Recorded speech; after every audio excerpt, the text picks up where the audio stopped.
So let us first begin by understanding this exam. What I know you must have watched on YouTube or many places, or you might have developed some degree of understanding about the exam. But let us begin with this. So there are 10 different papers, two in prelims, seven in mains. Let us exclude Hindi, English, and one in interview, 7 to 9 and 110. Yes. So prelims and mains. The biggest mistake or the biggest flaw in our understanding is taking both of them as a very separate stage.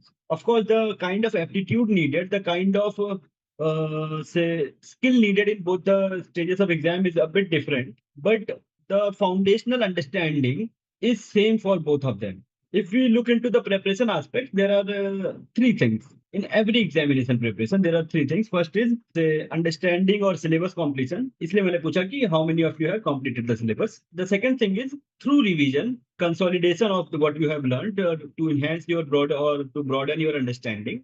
And the third is practice aspect. And all of the three have to be multiplied with the proper skill required for that stage. ना अगर आप syllabus कर रहे हैं, if you are focusing on the syllabus part, do you means are you merely completing the classes or are you merely completing the Lakshmikant sort of books, or are you actually imbibing what you are supposed to do in that very stage? ठीक है. जो लोग अभी foundation पे हैं, those who are means doing the foundation stage through some institute or through their self study, their prime focus should be to understand each and everything.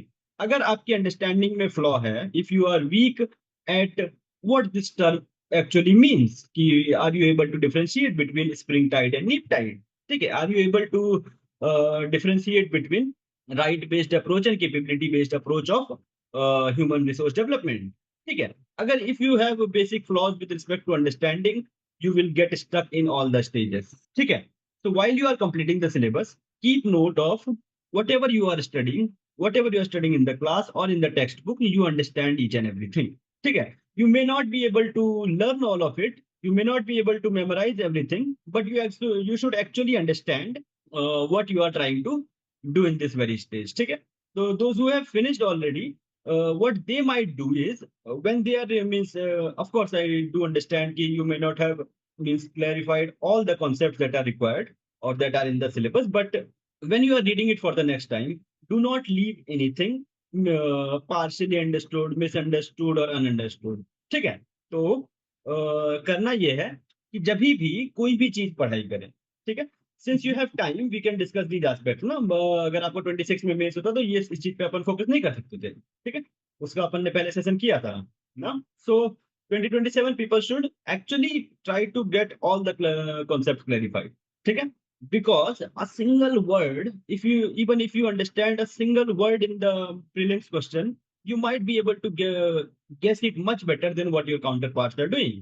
And of course we have seen that the prelims is always a margin of 3 4 questions. So understanding or means when we are solving any question in prelims, what your mind is doing when it is reading the question, it is trying to link to everything that you know or that is able to come up.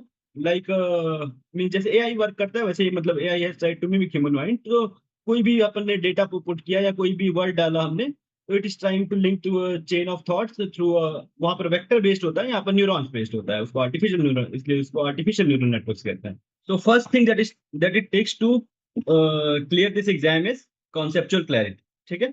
You will not be able to escape that because say if a question is asked in means discuss the initiatives or discuss the steps taken towards enhancement of India-Africa digital partnership that was asked in 2025 means. So even if you don't know anything, if you very well understand what all constitutes digital spheres in which two countries might collaborate. Okay. So even in the very tough question, you might come up with 5, 7, 10 generic points. Na? Digital partnership might include on the domains of say health stack or agri stack or say all the components of DPI basically, na? Digital public infrastructure. So you might be able to come up with an answer that is much better than what most of your other fellow aspirants or fellows that are appearing in the exam are able to come up with. ठीक है. That is why I would insist कि अभी आपके पास time है. But this should not be misunderstood with the fact कि अब आप अगले 6 महीने सिलेबस की फिर से पढ़ाई करने लगे. ठीक है. इट हैज टू बी जब भी अपन towards the later part of the discussion, we will be focusing on the roadmap, ki how you can prepare for the next 10, 11 months, or then we will look into ki how you can integrate all these aspects. The first is the conceptual clarity. Second is revision. Revision is again, people means have misconceptions about ki what to study, how to study. So if you have a very bulky source, okay, if your source of revision is very bulky, you will face the issues ki you are not able to revise even 3 times throughout the year. And how do you expect yourself to remember the nuances, remember the facts, remember the data or the news events if you have not revised it 5 times, 10 times? So I will link all these aspects. पहला aspect था कि conceptual clarity, second है multitude of revisions. Multiple revisions करने के लिए आपको फिर या तो आप पूरे दिन रिवाइज करते रहें कि okay, I am picking up this 1,000 pages book and I will revise it. It will take you 10 days, 15 days. So if you have to complete entire main syllabus, mains revision 3, 4 times, you are not going to be able to do it more than 2, 3 times till the end of February or March. Okay, so you have to pick crisp sources. Crisp sources could be uh, one pager notes. And again, the only constraint that you have is time, no? Time, energy, focus, of course, but given that you bring other aspects, time is going to be a major constraint. So for you to be able to manage the time aspect, you need to rely on trusted sources, trusted one pager notes. From it could be from any institute. Say, for example, Wajiram Smasher is there, or PW Prahar is there. Prahar is also good.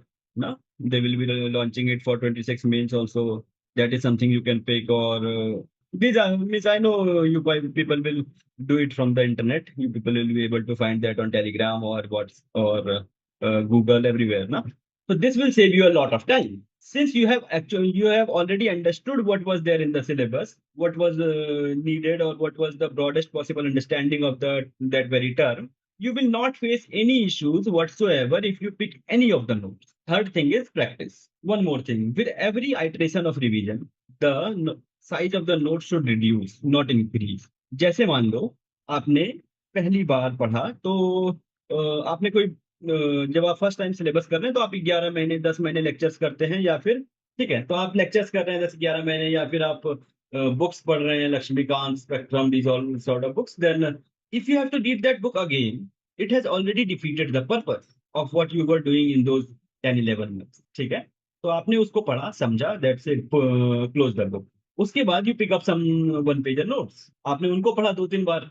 मान लीजिए कि polity की one pager है 150 pages. 150 pages is still a lot number of pages to memorize. Then you can, after two readings, when you have some more nuanced understanding of the concepts, of the terms of how a theme is to be addressed in the context of mails, you can shift to a lower version because your mind has already compressed that knowledge inside the cells. No? Then after that, you can again trim down the weight of the bulkiness of the syllabus and come to some shorter forms like I think Lean Prep notes they have released, and they are much less bulky than all other notes. So they are not basically the first tier notes. They are actually the second tier or the third tier notes, which you read after you have revised the syllabus a few number of times. Okay? And after that, you can still reduce because entire answer writing is a word play. Na? So if I asked how, if the main question is like, say for example, how can DBT enhance the effectiveness of the subsidy delivery in context of Indian agriculture? Say for example, this is the question. Not a very easy question, not a very tough question also. Okay? So if you try to explain means if you try to address key let me mention the features of the conventional subsidy delivery methods, and let me mention the features of the DBT, then it might become very tough for you. But if you actually understand what is effectiveness, ना, अगर आप किसी चीज को effective बनाना चाहते हैं, किसी scheme को इफेक्टिव बनाना चाहते हैं, तो उसमें आपको क्या क्या करना होगा? You have to identify, means if you understand the steps in the subsidy delivery process, means जैसे आपको मान लीजिए मुझे कॉन्सेप्चुअल या क्या कहते हैं फ्लो पार्ट में इंग्लिश में थोड़ी सी इशू होती है, जैसे मैं इस पार्ट को हिंदी में बोल देता हूँ. ठीक है, कि आपको मान लीजिए पूरा flow of subsidy delivery process पता है, तो आप पहले क्या कहेंगे कि ठीक है we have to means beneficiary identification process में क्या ये टारगेटेड बनाता है, तो आप उसमें दोनों का कंपेरिजन दिखाएंगे कन्वेंशनल वर्सेस डीबीटी में. क्या ये एफिशिएंसी या टाइम टाइम एस्पेक्ट को फास्ट करता है, तो यस करता है ना. क्या ये लीकेज कंट्रोल करता है, तो करता है. DBT is better with respect to convention in all these parameters. So आप ऐसे 7 8 10 पैरामीटर्स बना सकते हैं। तो क्या किसी तो ये तो अक्रॉस ऑल द स्कीम्स ये टेम्पलेट फॉलो कर जाएगा। तो this is the skill aspect as well as इसको आप कीवर्ड बैंक से वेरी इफेक्टिवली हैंडल कर सकते हैं। ठीक है, कीवर्ड बैंक बोले तो कि आपने इफेक्टिवनेस ऑफ स्कीम को एक कीवर्ड बनाया एंड उसके क्या क्या 10 15 20 पैरामीटर्स होंगे वो आपने एक पेज में लिख लिया है। ठीक है, उसके बाद सिंस आपने कॉन्सेप्चुअल अंडरस्टैंडिंग पहले ही डेवलप कर लिया था, आप ऑफ कोर्स डीबीटी का भी एक वन पेजर बना सकते हैं या सॉरी कीवर्ड बैंक बना सकते हैं। हाँ, तो उससे आपका टास्क वेरी वेरी इजी हो जाएगा and say for example across all the 4 GS papers you are able to come up with 400 distinct keywords or 500 distinct keywords, at max 600 distinct keywords, 600 distinct keywords or 600 distinct themes. If you break it down into an average of say 20 keywords per theme, it is 1200 words, sorry 12,000 words. That is something that could be remembered, that is something that could be mapped easily inside your brain, and you would be able to write much holistic, much wider answer in mains as compared to everyone else. It is truly magical. We have been trying this very holistically, means in the lead batch that is undergoing, and people have improved drastically. No, it has means जब हमने इसको start किया था मई में, लोगों ने start किया था शुरू में तो बेसिक इशू जो होता है, क्वेश्चन इंटरप्रिटेशन गलत हो रहा है या डायरेक्टिव का मतलब समझ नहीं आ रहा है, ओके एक पार्ट एड्रेस नहीं किया, वो तब तो ठीक है, 2 3 सेशन 4 5 सेशन वो खत्म हो गया flow. But after completing 20 sessions I can very proudly से कि पीपल हैव इम्प्रूव ट्रेमेंडसली। तो अब वो चीजें फ्लो करने लगी हैं and we have very means इस एस्पेक्ट पे बहुत ज्यादा वर्क किया है अपन ने कि कीवर्ड बैंक को कैसे इफेक्टिवली यूटिलाइज करना है end of course other aspects of skill like flow chart कैसे इम्प्रॉम्प्ट बना दें आप, ये सब तो चीजें हैं। ठीक है, तो इस तरह से आपको रिवीजन करना है। हम रिवीजन एस्पेक्ट पे थे कि हर आइट्रेशन हर मंथ या 2 मंथ के राउंड ऑफ रिवीजन के बाद आपके साइज ऑफ नोट्स कम होते रहने चाहिए and it would effectively stop at keyword bank. तो ये हो गया। और थर्ड एस्पेक्ट है स्किल या क्या कहते हैं प्रैक्टिस एस्पेक्ट। अब प्रैक्टिस में दिक्कत ये होती है लोगों को कि प्रैक्टिस लोग करते हैं लेकिन वो समय आते आते बहुत देर हो चुका होता है कि आपने एक सिलेबस कंप्लीशन को इतना टाइम दे दिया, आपने रिवीजन के लिए बल्कि इतने नोट्स बना रखे थे कि कंटेंट प्रैक्टिस एस्पेक्ट आप स्टार्ट करेंगे नवंबर दिसंबर जनवरी में, तो फिर तो you are effectively preparing for 2028। Mains is very means दोनों स्टेजेस को अगर अपन कंपेयर करें ना, तो प्री में क्या है कि रैंडमनेस है ना। वी कैन नॉट से कि if you have prepared 1 year completely for prelims you will definitely clear prelims. This is not the case, but it is very definite if you have worked hard for mains and in the right direction you will definitely be outpacing everyone else. Now mains mein your marks are directly proportional to the degree of effort and the direction of effort in which you put it, but it cannot be said with surety for prelims. ठीक है, मैं 3 बार लगातार pre निकालने के बाद भी इस चीज की गारंटी नहीं कह सकता कि 26 में देते तो हो ही जाता है या जो भी है। तो उस एस्पेक्ट को आपको ध्यान में रखना है। अगर आप लोग इस एग्जाम को प्ले कर रहे हैं तो you must very well understand कि प्रीलिम्स में हमेशा ही प्रोबेबिलिस्टिक मॉडल रहेगा, आप कितना भी पढ़ के चले जाओ। ठीक है, काफी लोगों ने दिया होगा आप में से भी प्रीलिम्स, 6 महीना पढ़ा होगा 7 महीना पढ़ा होगा, आप सोच रहे होंगे कि यार 7 महीना पढ़ने के बाद भी कैसे क्या कमी रह गई थी मेरे में। ऐसा कुछ नहीं है, एग्जाम के नेचर में ही वो कमी है कि वो एफर्ट को रिवॉर्ड नहीं कर पा रही है। ठीक है, या फिर करना नहीं चाहती है, जो भी है। ठीक है, लेकिन वो कर तो नहीं पा रही है, ये तो हमेशा ही कैविएट है। ठीक है, इसलिए मतलब ऑफ टॉपिक जा रहा हूँ, इसलिए मैं हमेशा कहता हूँ जिनसे भी मैं बात करता हूँ कि आप एक बार means every one should for 6 7 8 months develop the competence of means. If you develop the competence of means, I'm not using the word syllabus completion or anything, competence of means, then you should start applying for other exams also if it suits the UPSC timeline या timetable. ठीक है, because you can all never be very sure about the prelims. ठीक है, practical बात है यार। ऐसा नहीं है कि मैं हवा की बातें करूँ कि अरे यार ये नहीं करोगे यूपीएससी करना है, राजा मेंटेलिटी लानी है, ये सब राजा मेंटेलिटी सब अलग चीजें हैं। ठीक है, लेकिन एक बार फुल प्रिपेयर्ड होने के बाद उससे क्या होगा ना, प्री में देखो ऐसा है कि 15 दिन पढ़ के भी हो सकता है, 5 दिन पढ़ के भी हो सकता है, लेकिन मेंस ऐसा कभी नहीं होगा। और अगर आप मेंस प्रिपेयर्ड हैं तो आप जॉब के साथ भी निकाल देंगे उस एग्जाम। तो ये एक अलग एस्पेक्ट हो गया। तो हमने प्रिपरेशन एस्पेक्ट को देखा कि प्रैक्टिस करना है, प्रैक्टिस के लिए आपको अच्छा हाँ, मेंस की प्रैक्टिस में दिक्कत क्या है पता है, जो मुझे पूरे ही मार्केट में दिक्कत लगी, मार्केट मतलब पूरे जितने भी स्टूडेंट्स से मैं इंटरेक्ट करता हूँ या जितने भी टीचर्स वगैरह से, कि they are focusing too much on what to write. It is actually not a game of what to write. Of course, आपको अगर सिलेबस नहीं कंप्लीट है, आपको नॉलेज नहीं है, तब तो ठीक है, बट नॉलेज उस हद तक चेक ही नहीं कर रहा। It is a game of how you right. ठीक है, कि अगर क्वेश्चन आया एज इजी क्वेश्चन, मतलब जी पिछले साल मेंस का पेपर था, सबसे इजी क्वेश्चन आया जीएस वन का, पहला ही क्वेश्चन कि discuss the salient features of Indus valley architecture. अब सबके लिए इजी है, जो फर्स्ट टाइम लिख रहा है, जो सिक्स टाइम लिख रहा है, और जो पता नहीं जितने बार भी मेंस लिख रहा है, जो भी है, it will easy for everyone. हाँ, बट क्या सबको उसमें 5 नंबर मिलेंगे 10 में से? सबको उसमें से 5 में से 10, 10 में से 5 नहीं, 10 में से 5 नहीं मिलेंगे। ठीक है, कुछ को उसमें भी 3 मिलेंगे, कुछ में उसको भी, कुछ में मतलब कुछ लोगों को उसमें भी 2 मिलेंगे, 2.5 मिलेंगे, 3 मिलेंगे, 3.5, 4, 5, 7, जो भी है। तो how is that difference being manifested? किसको नहीं पता है कि वहां पर सेक्टर्स के फॉर्म में, या सेगमेंटेड लिविंग पैटर्न्स है, या फिर क्या कहते हैं, टीयर्ड सिटी है, या फिर जो भी है, ग्रेट बाथ है, या टाउन हॉल्स है, जो भी है, सबको सबको पता है। वर्ल्ड सिटी भी है कहीं पे, धोलावीरा का एग्जांपल भी दे देंगे लोग कि वाटर वाटर मैनेजमेंट सिस्टम है। ठीक है, ये सबको पता है। How do they create the difference? ठीक है, तो that is the aspect of how you right ना। ऑफ कोर्स, जैसे टफ क्वेश्चन का एग्जांपल दिया था मैंने, digital architecture, digital partnership between India and Africa, ये तो that was not a very easy question. उसमें कैसे डिफरेंस आएगा? उसमें तो सब लोग, या तो उसमें भी लोग, कुछ कुछ लोगों को 4 ला रहे होंगे, कुछ लोग 2.5 ला रहे होंगे, कुछ लोग 3 ला रहे होंगे, कुछ लोग 1.5 ला रहे होंगे, कुछ लोग छोड़ रहे होंगे। ठीक है, तो ब्रैकेट तो हर क्वेश्चन का उतना ही खुलेगा, मान लो 3 मार्क्स का ना। मान लो इसमें इंडस वैली वाले में सब लोग 2 से 5 ला रहे होंगे, उसमें सब लोग 0 से 3, 3.5, 4 ला रहे होंगे, बट वो ब्रैकेट तो 3 मार्क्स का खुलेगा ही। And you do not have to actually score the marks. You have to create the, means you have to score better than others. No? So that differential is not fixated on knowledge, but on how you write, the skill of answer writing. ठीक है, तो सबसे पहले जब आप answer लिखें, तो you have to make, of course ये अपन ने बहुत सारे सेशंस में बहुत बार ये डिस्कस किया कि हाउ टू राइट वाला एस्पेक्ट, एंड ऑलमोस्ट जो अपना बैच चल रहा था उसमें भी पूरा इसी पे चल रहा था। अब जैसे इंडस वैली वाला क्वेश्चन है, तो उसमें जहां पे सब लोग 5-6 पॉइंट के बाद खुश हो जाएंगे कि वाह मैंने सब कुछ एड्रेस कर दिया, क्या आप उसको उसी को माइक्रो ब्रेक डाउन करके 12 पॉइंट्स बना सकते हैं? ये एक स्किल है।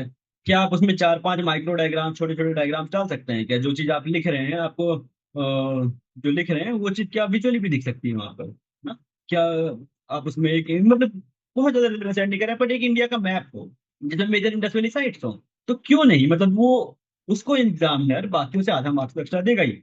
अब उसके साथ साथ क्या आप उसमें मोर नंबर ऑफ पॉइंट्स बना सकते हैं? ठीक है, तो आपको 3 की जगह 4 पहुंच गए, 4 की जगह आप 4.5 पहुंच जाएंगे, अगर और कुछ बेहतर हो तो ये एस्पेक्ट डेवलप करना, ये नॉलेज पे बेस्ड नहीं है। और टफ वाले क्वेश्चन में भी क्या आप जेनरिक पॉइंट ज्यादा से ज्यादा ला सकते हैं? क्योंकि जब उसमें जब कोई कुछ लिख ही नहीं रहा है, बाकियों को 1.5 मिल रहे होंगे, आपको 3.5 मिल रहे होंगे, बट आपको तो डिफरेंस चाहिए ना। जैसे कि मान लो आपके आए, मान लो आपके 95 आए GS1 में, और 105 आए GS2 में, 100 या 90 आए GS3 में, एंड 110 आए GS4 में, तो आपके सबसे अच्छे मार्क्स कौन से पेपर में आए? आपको लग रहा होगा GS4 में आए, बट आपके सबसे अच्छे मार्क्स GS1 और GS3 में आए। तो absolute marks do not very, do not matter that much, relatively आप कितने ज्यादा मार्क्स ला रहे हैं। एंड वो चीज डिफरेंस आती है स्किल ऑफ आंसर राइटिंग से, हाउ यू राइट। उसके लिए फिर मतलब beyond basic knowledge you have to develop some, you have to illustrate something that creates difference. जैसे उसको मैंने हेलो इफेक्ट कहा था, एक बार मैं देखता हूँ, मेरे पास वो वाली पीपीटी पड़ी है, तो उन चीजों को, डिफरेंस जो चीजें क्रिएट करती है, उनको मैंने हेलो इफेक्ट कहा था। तो ये हेलो इफेक्ट के एलिमेंट्स है, ये सब देखो वर्क इसलिए कर रही है, ये सब वर्क इसलिए कर रही है बिकॉज, ये सब चीजें वर्क इसलिए कर रही है बिकॉज एग्जामिनेशन जो प्रोसेस है ना यहाँ पर, यूपीएससी का और कोचिंग का थोड़ा सा डिफरेंट है। कोचिंग में आपकी आंसर शीट ऑलमोस्ट 1, 1.5, 2 आवर्स में इवेल्युएट होती है, 20 क्वेश्चन के मैं कह रहा हूँ। सो अब 1.5 आवर्स में जब आपकी आंसर शीट इवेल्युएट हो रही है, तो examiner is able to read everything जो आपने लिखा है। ठीक है, तो उसमें आपकी depth could be, depth is a major factor ना। But when the evaluation process occurs in, आप अगर उस 1.5 घंटे को घटा करके 10 से डिवाइड कर दीजिए, 8 से डिवाइड कर दीजिए, मान लीजिए आपकी आंसर शीट 10 मिनट में इवैल्यूएट हो, सो examiner is not actually reading what you are writing. He or she is merely scanning. So in 10 minutes, one will not be able to basically read everything horizontally. They merely scan it vertically and then they reward the marks. So आप कहेंगे कि इसमें तो फिर content, मतलब बाकी सब लोग कहते हैं content is the king, that is fair. ठीक है, दैट इज एक्चुअली ट्रू कि content is the king, but the point is, in every question there are not more than 4 5 relevant relevant reasoning or the relevant arguments that you could put forward. But we still try to manufacture more number of points, more number of dimensions, flow charts, everything, conveying same thing from different lenses. And that is something what creates difference between 3 out of 10 and 5 out of 10. ठीक है, तो उन aspects को मैंने, क्योंकि answer sheet आपकी scan हो रही है, अगर आपको एक पेज आपका इवेल्युएटर जो है वो आपका 10 सेकंड में एक पेज पढ़ देता है, तो 10 सेकंड में वो जो जो चीजें देख सकता है वो चीजें दिखाई देनी चाहिए आंसर शीट में। अगर आप लेंदी पॉइंट लिख रहे हैं, सेमी पैराग्राफ फॉर्मेट में लिख रहे हैं, सेमी पैराग्राफ फॉर्मेट बोले तो आपने पॉइंट नंबर 1 लिखा, पॉइंट नंबर 1 के बाद आपने 4 लाइन में उस पॉइंट को एक्सप्लेन किया है कि this creates this, this leads to this and thus this happens. ठीक है, तो अब जब लास्ट में आपने लिखा है दस दिस ऑकर्स, तो वो आपका आंसर का आर्ग्यूमेंट था, बट वहां तक वो पढ़ेगा ही नहीं। This has killed the spirit and you are going to be awarded very average marks. The first and foremost thing you have to improve the clarity of communication, कि दूसरे पर्सन को आपको अब जैसे यही है, मान लो हम जैसे बात कर रहे हैं अभी ना, तो मैं काम की बात बहुत ही बाद में करूँ, तो अभी 105 जो दिख रहा है स्क्रीन पे 80 हो जाएगा, 70 हो जाएगा, 60 हो जाएगा, मतलब प्रैक्टिकल बात है ना, एवरीवन्स टाइम इज वैल्यूएबल। तो काम की बात तुरंत एकदम दिखाई देनी चाहिए। इससे आपको क्या होगा, आपको भी बेनिफिट है। You will require to write lesser number of words ना, you will require to you will have space for more points, you will have space for diagrams. अगर आप 4 4 लाइन का एक पॉइंट लिख रहे हैं तो you are actually hampering everyone, अपना पेन बर्बाद कर रहे हो, अपना टाइम बर्बाद कर रहे हो, फिर पेपर भी कंप्लीट नहीं होगा। ठीक है, और जो आप लिख रहे हो उसको एग्जाम में पढ़ेगा भी नहीं, बी वेरी श्योर। और ये अब बोलोगे कि तुम्हें कैसे पता भाई, पर मुझे अब ये सब चीजें मैं रिव्यू तो नहीं, क्या ही करूँ, मतलब बहुत सारे लोगों ने भी बोला होगा, बट मुझे तो श्योरली पता है कि ये चीज ऐसे ही हो रही है। 10 मैक्सिमम 15 मिनट, 15 मिनट में इवैल्यूएशन हो जाती है, max to max including totalling. उनका देखो प्रोसेस क्या है ना, ये बेसिक मैथमेटिक्स भी कर सकते हैं अपन। अगस्त एंड में मेंस होगा, अगस्त एंड में मेंस खत्म होगा, उसके बाद नवंबर फर्स्ट वीक सेकंड वीक में रिजल्ट आ जाएगा। तो 7 दिन तो रिजल्ट बनाने का प्रोसेस होगा एटलीस्ट। सबसे पहले हिंदी और इंग्लिश की कॉपी चेक, मतलब इंग्लिश एंड रीजनल लैंग्वेज की कॉपी चेक होगी, तो उसमें भी एटलीस्ट 15 दिन जाना चाहिए। 15,000 बच्चों की सबकी वो चेक होगी, उसके बाद बच्चे कुछ लोगों की वो बाकी कॉपियाँ चेक होंगी ना, तो उसका भी कुछ टाइम जाना चाहिए ना। बट देखिए, 1.5 2 महीने का टाइम है, 15,000 आंसर शीट इवेलुएट हो जा रही है। कितना ही लॉजिस्टिकल कैपेसिटी होगा यूपीएससी का कि वो 500 एग्जामिनर तो पर जीएस पेपर ला नहीं देंगे। तो एक दिन में ऑन एन एवरेज 20 25 कॉपियां तो चेक हो जाती है पर एग्जाम। तो ये रफली यही नंबर आ रहा है, and you can very well understand कि एग्जामिनर जो हैं उनको, मतलब खुद को रख के देखो ना। आप मान लो किसी इंस्टीट्यूट के लिए इवेलुएट कर रहे हो, क्या आपको फर्क पड़ता है कि वो बंदा आईएएस बनेगा कि नहीं बनेगा? किसी को नहीं पड़ता। तो भाई कोई नहीं देख रहा है, मतलब इन जनरल टर्म्स की your answer sheet is scanned and not red. ठीक है, and that actually creates difference कि कुछ लोग कम पढ़ के कैसे निकल जाते हैं, कुछ लोग ज्यादा पढ़ के भी कैसे नहीं निकलते।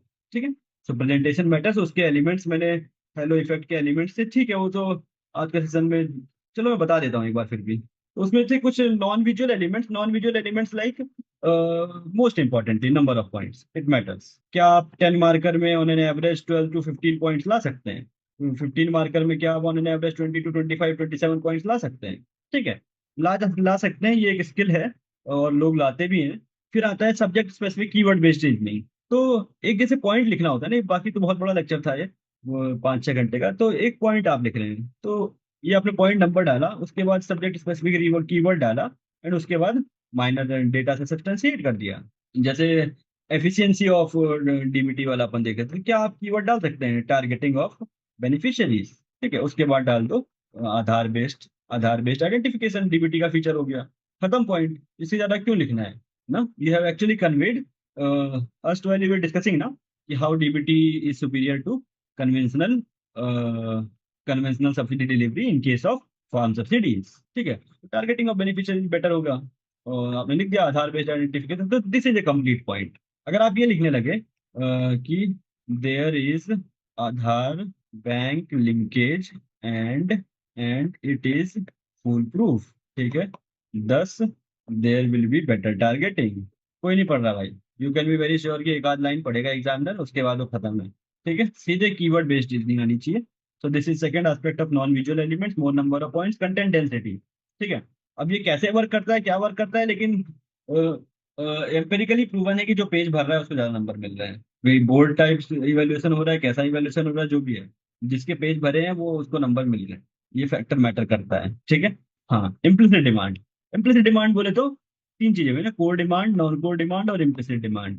जैसे मान लो है कोर डिमांड, तो हुआ जो भी चीज डायरेक्टिव के साथ डायरेक्टली अटैच्ड है, डिस्कस लगा हुआ है, एनालाइज लगा हुआ है, तो वो चीज कोर डिमांड हो गया।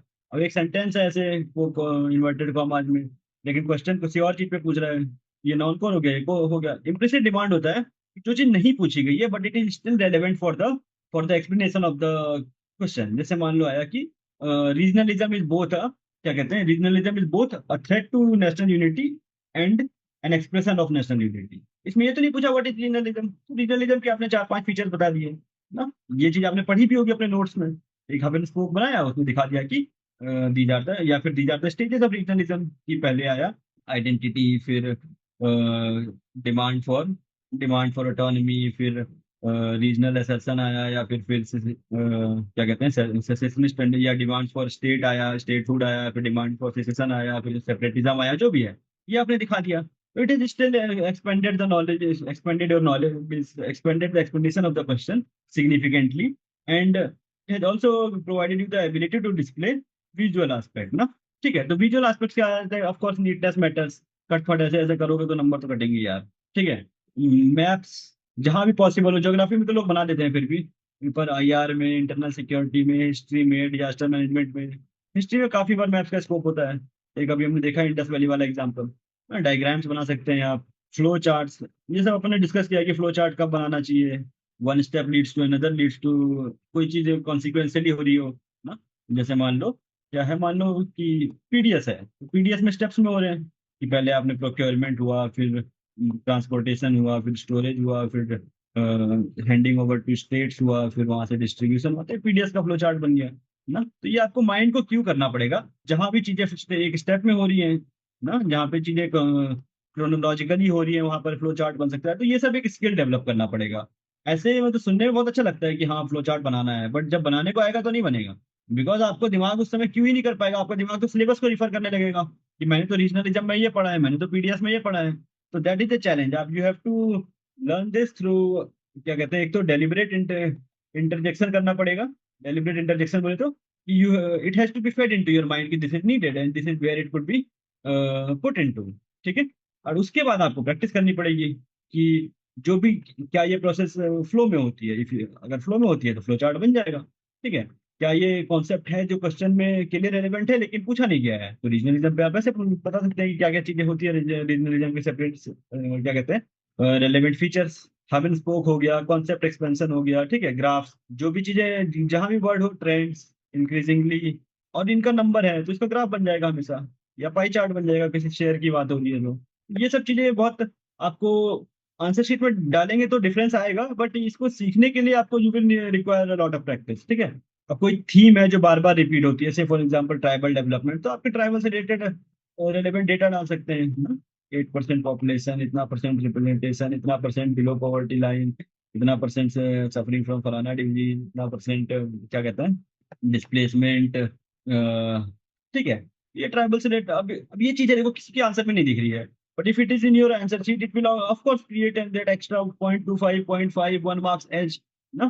बिकॉज जो चार चार एक क्वेश्चन से रिलेटेड इंपॉर्टेंट पॉइंट्स तो चार ही हैं, बट उस चार के अलावा उस चार पे वो बंदा 3 मार्क्स दे दे रहा आउट ऑफ 10, 4 5 पॉइंट लिखने पे, जो कि एकदम कोर डिमांड है। बट दैट, इससे आप कितना नंबर पहुंच जाएंगे, आप में इसमें 600 नंबर पहुंच जाएंगे, 650 पहुंच जाएंगे, बट 800 टच करना है तो you will have to do something extra. This is my focus. ठीक है, डिसीजन ट्री कब बनाना है ये सब अपने डिस्कस तो किया ही है पहले और क्लास में भी। तो ये सेकंड एस्पेक्ट हो गया, skill of answer writing. Means मैं ये कहना चाह रहा था, जो हम प्रिपरेशन के तीन कंपोनेंट्स को समझ रहे थे, उसमें से पहला था syllabus completion with thorough understanding of the part, thorough understanding of the syllabus. Second part was multiple iteration of revision through, multiple iteration of revision through, क्या कहते हैं, short and crisp notes, and the bulkiness of the notes should reduce with time. Third aspect is preparation, जिसका मैंने mains का बताया अभी कि it should not be मियर application of facts, मियर application of knowledge, but also you should make a deliberate effort to differentiate your answer from what others are writing. ठीक है, this is a proven study ना। ऐसा मैं ही नहीं किया, मतलब ऐसा नहीं कि मैं अपने आप को बहुत को बता रहा हूँ, बट बहुत लोग करते हैं, और it definitely helps to cut across people who have been writing multiple means. आप अपने जो लोग मतलब ये दिल्ली में रह रहे हो या कहीं पे, तो आप मिलिएगा, लोगों से बात करिएगा कि लोगों ने 4 अटेम्प्ट दिए, 4 में से 4 बार मेंस लिखा, but still they have not been able to make a significant impact. आपका कर्व कहाँ पर जाकर प्लेट्यू करेगा, वो क्या 650 पे करेगा या 850 पे करेगा, वो चीज का डिफरेंस आप कैसे अप्रोच कर रहे हैं उस पर आएगा। अब आपने सिर्फ नॉलेज एस्पेक्ट पे, सिर्फ जो पूछा है वो बताने के एस्पेक्ट पे किया, तो आपका कर्व प्लेट्यू कर जाएगा। पहले अटेम्प्ट में आप 650, मतलब 600 पे रहेंगे, 550 पे रहेंगे, दूसरे बार 650 प्लेट्यू कर जाएंगे, उसके बाद इन अराउंड आप 630, 670, 680, 640, इसी टाइप का नंबर आता रहेगा, क्योंकि किसी का प्लेट्यू ऊपर कर रहा है, वो ही और she is approaching it in the right manner. तो ये हो गए 3 एस्पेक्ट, ये तीनों हो गए प्रेपरेशन एस्पेक्ट ना। प्री के लिए सेम चीज होता है कि बहुत सारे फंडामेंटल्स है, वो मैंने डीकेटी वाली वीडियो में डाला भी था अपने चैनल पर, बट सिंपल चीज है कि आपको conceptual clarity will always help. Current affairs is important but not that important, because अब इस साल लोग, देखो क्या होगा, इस साल आए बहुत सारे करंट अफेयर्स, ठीक है, तो अब करंट अफेयर्स क्या आएंगे, 5-5, 10-10 हजार पेज के नोट्स, वो कोई याद तो कर नहीं पाएगा ना। अब ये तो पोस्ट फैक्टो बता देना कि मेरे 10,000 के पेज के नोट से 30 क्वेश्चन आए, ये तो ठीक है, 10,000 पेज से सभी पढ़ लोगे तो फिर तो कुछ ना कुछ आएगा ही। बट द पॉइंट इज, क्या आप उसको याद कर सकते हो, वो नहीं कर सकते यार। देख रहा था मैं कि वो लोग टेलीग्राम पे शेयर करते हैं या यूट्यूब पे अपने टीचर्स मेंटर्स की, मेरे इससे इतने क्वेश्चन आए ना। वो अगले साल के बच्चों के लिए होता है कि अब बच्चे ये चीज देखेंगे और फिर आएंगे। और 10,000 पेज को याद तो कर नहीं सकता है, तो सॉल्व तो उससे कुछ होगा नहीं, कोई प्रॉब्लम सॉल्व करेगा नहीं वो चीज, ठीक है। अब इस साल किट कैट के रैपर से आ गए 4 क्वेश्चन, तो अब हर साल किट कैट के रैपर पढ़ेंगे, ऐसे थोड़ी होता है। देखा ना, कुछ लोग बता रहे थे ना कि पिछले 4 साल में 4 क्वेश्चन किट कैट के रैपर से आए हैं। तो पहला एस्पेक्ट तो कॉन्सेप्चुअल क्लैरिटी हेल्प करता है प्री में, दूसरा एस्पेक्ट होता है मोर नंबर ऑफ अटेम्प्ट्स, तीसरा एस्पेक्ट होता है क्या कहते हैं, to some degree application of क्या कहते हैं, common sense through. Common sense भी इसी टाइप की चीज होगी ना, कॉमन सेंस अगर इतनी कॉमन चीज नहीं है तो उसको कहीं से बोरो कर लो यार, कहीं पे ट्रिक्स टेम्पलेट्स ये सब बताई जाती हैं, तो उनमें से उनको दिक्कत ये नहीं है। अभी दिक्कत ये है कि प्री में दो ही टाइप की चीजें चल रही है, या तो कुछ लोग सिर्फ नॉलेज पढ़ा रहे हैं, या कुछ लोग सिर्फ ट्रिक्स लगाना पढ़ा रहे हैं कि 100 में से 90 क्वेश्चन ट्रिक्स लगा दो। ऐसे भी नहीं चलेगा ना यार, ना फिर तो सिस्टम क्रैश हो जाएगा अगर 100 में से 90 क्वेश्चन में ट्रिक्स लगने लग जाएगा। इस बार तो ऑल वॉल लगा के भी सही हो गया स्टेटमेंट, लेकिन उस पे ऑल वाला का फिर भी स्ट्रॉन्ग प्रेसिडेंस है, स्ट्रॉन्ग ऑल वाला तो ज्यादातर गलत ही होता है। तो इस टाइप की ट्रिक्स टेम्पलेट्स कब लगाना है उसका सिचुएशनल, ऐसा नहीं है कि लोग नहीं लगाते हैं, लगाते हैं और उसका काम तो करती है। बट यह है कि किन क्वेश्चनों में लगाना है ना, कि शुरू के मान लीजिए आपको 25-30 क्वेश्चन है जो आते हैं, और क्या कहते हैं, इससे ज्यादा तो आएंगे नहीं, इस साल तो चलो 5-10 आ रहे होंगे वो नंबर। हम यूजुअल ईयर्स की बात करें 24-25 जैसा, अच्छा हाँ, मोस्ट लाइकली तो पेपर इस बार इतना क्रिटिसिज्म हुआ है तो हो सकता है ज्यादा चांस है कि पेपर 23-24, मतलब क्या कहते हैं 22-24 या 25 जैसा आना चाहिए अगले साल फिर से। अब ये बात ये नहीं कि अब साल भर ये एक्सपेक्ट करो। प्री पे बहुत ज्यादा ना अभी, इस साल के प्री में जो ऐसा हुआ कि शॉक एलिमेंट था, तो अभी तक कमिट मत कर दो। अभी बहुत अच्छा एनालिसिस कोई प्री का आया नहीं है कि हाउ टू, जैसे पिछले साल तक के प्री का ना 24-25 या 22-21-22 ऐसे जो प्रीलिम्स हो रहे थे, तो इसको हटा दे रहा हूँ मैं डेलिबरेटली, क्योंकि उस साल क्वेश्चंस ऑल्दो कॉन्सेप्चुअल पार्ट पे थे, सिलेबस पार्ट से थे, लेकिन नेचर डिफरेंट था, शॉक एलिमेंट था उस साल भी। बट यूजुअल ईयर्स में जैसा पेपर हो रहा है, तो वैसे वाले को लोगों ने थोड़ा बहुत हैक कर दिया था थ्रू ट्रिक्स टेम्पलिंग, बट उसको फिर चेंज किया यूपीएससी ने। अभी कुछ नुआंस अंडरस्टैंडिंग ऑफ द 26 का पेपर आया नहीं है, बिकॉज अभी ना मीन्स का मार्केट चल रहा है, it is market driven thing ना। ऑलवेज फॉलो वेयर द, मतलब अगर आपको पता करना हो ना कि दुनिया में आगे क्या होने वाला है, तो you should always follow the money trail. Oil के प्राइसेस वॉर होने से पहले ही बढ़ गए थे, क्योंकि लोगों को बिग मनी क्यों कि अब वॉर होने वाला है। अच्छा, हमेशा क्या कहते हैं, एग्जाम्पल्स या ये चीज हमेशा प्रूव हो जाती है। तो अभी मेंस का टाइम है, तो प्री को अभी किसी ने नुआंस अंडरस्टैंडिंग आई नहीं है, कमिट मत करना किसी एक स्ट्रेटजी पे कि इस साल तो मैं सिर्फ पीआईबी के नोट्स बनाऊंगा। ऐसा कोई भी चीज ना हमेशा काउंटर प्रोडक्टिव होती है।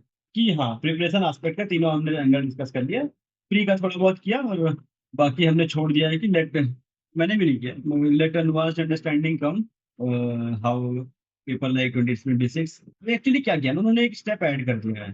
हाँ, मैं सी सेट का बताता हूँ, उन्होंने एक स्टेप ऐड कर दिया है, ठीक है। मैं अभी सब कुछ बताऊंगा, अभी आरची और जो भी लोग डाउट रेज करें, मैं अभी बताऊंगा सब कुछ, सी सेट वगैरह, या जो नहीं बता पाया वो डाउट में पूछ लेते हैं। इन्होंने एक एडिशनल लेयर ऐड कर दिया है कि आपको शुरू के 15 मिनट में पकड़ना पड़ेगा ये पेपर है कैसा, 26 जैसा है कि 24 जैसा है, उसके बाद दिमाग लगाना पड़ेगा। या 2-3 और सब टाइप्स आ जाएंगे। शुरू के 15 मिनट में पकड़ो, उसके बाद चारों की स्ट्रेटजी फाइनल करके जाओ और वहां पे वो वाली लगाओ। मतलब मान लो तुम्हें फील हुआ कि 15 मिनट में 24 जैसा पेपर है, अब इसको भी तो फील करना भी तो सही आना चाहिए।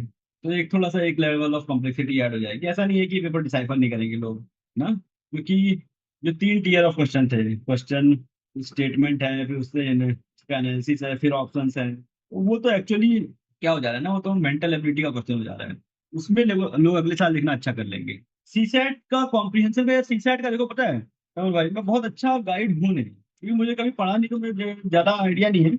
ऊपर से कॉम्प्रिहेंसिव का यार मैं अभी नहीं बताऊंगा, मतलब नहीं बताऊंगा इसका मतलब ये नहीं कि मैं नॉलेज छिपाए रखना चाहता हूँ, बट मुझे थोड़ा सोचना पड़ेगा कि मैंने इस चीज में कभी एफर्ट किया नहीं है, मुझे थोड़ी सी हेल्प हो जाती थी, मैं ठीक थी।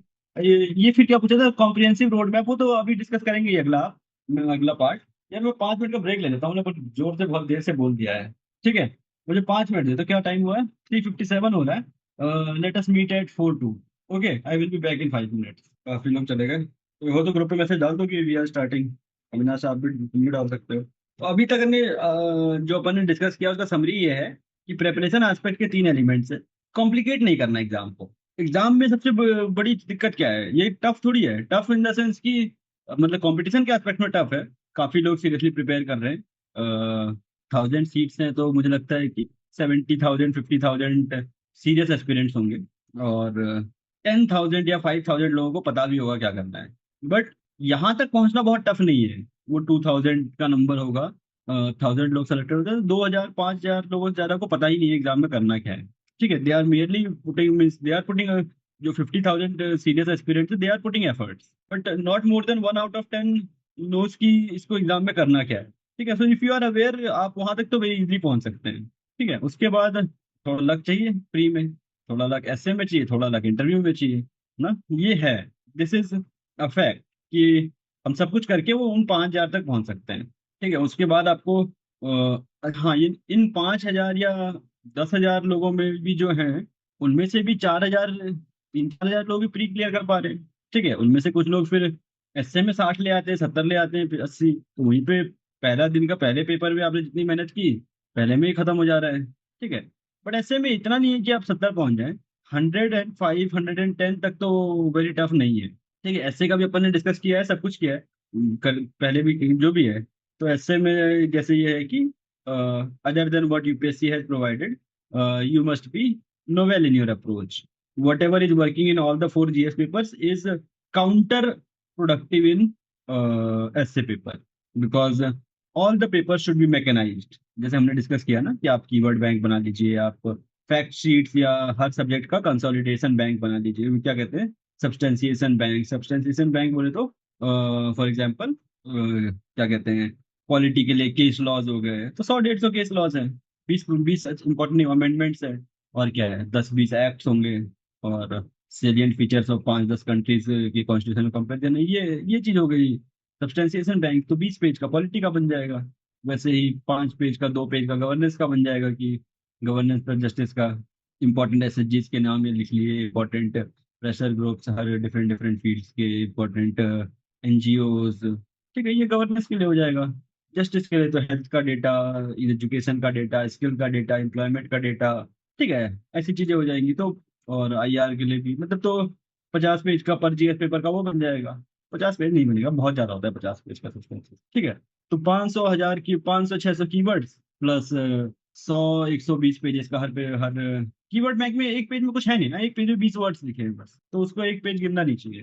ठीक है, तो ऐसा कंटेंट बन जाएगा कि after 1 round of conceptual clarity, 2 rounds of reading 1 pager from some institute, do not make 1 pager, otherwise आप 6 मंथ्स वेस्ट कर देंगे सिर्फ समझने में, सिर्फ 1 पेजर बनाने में।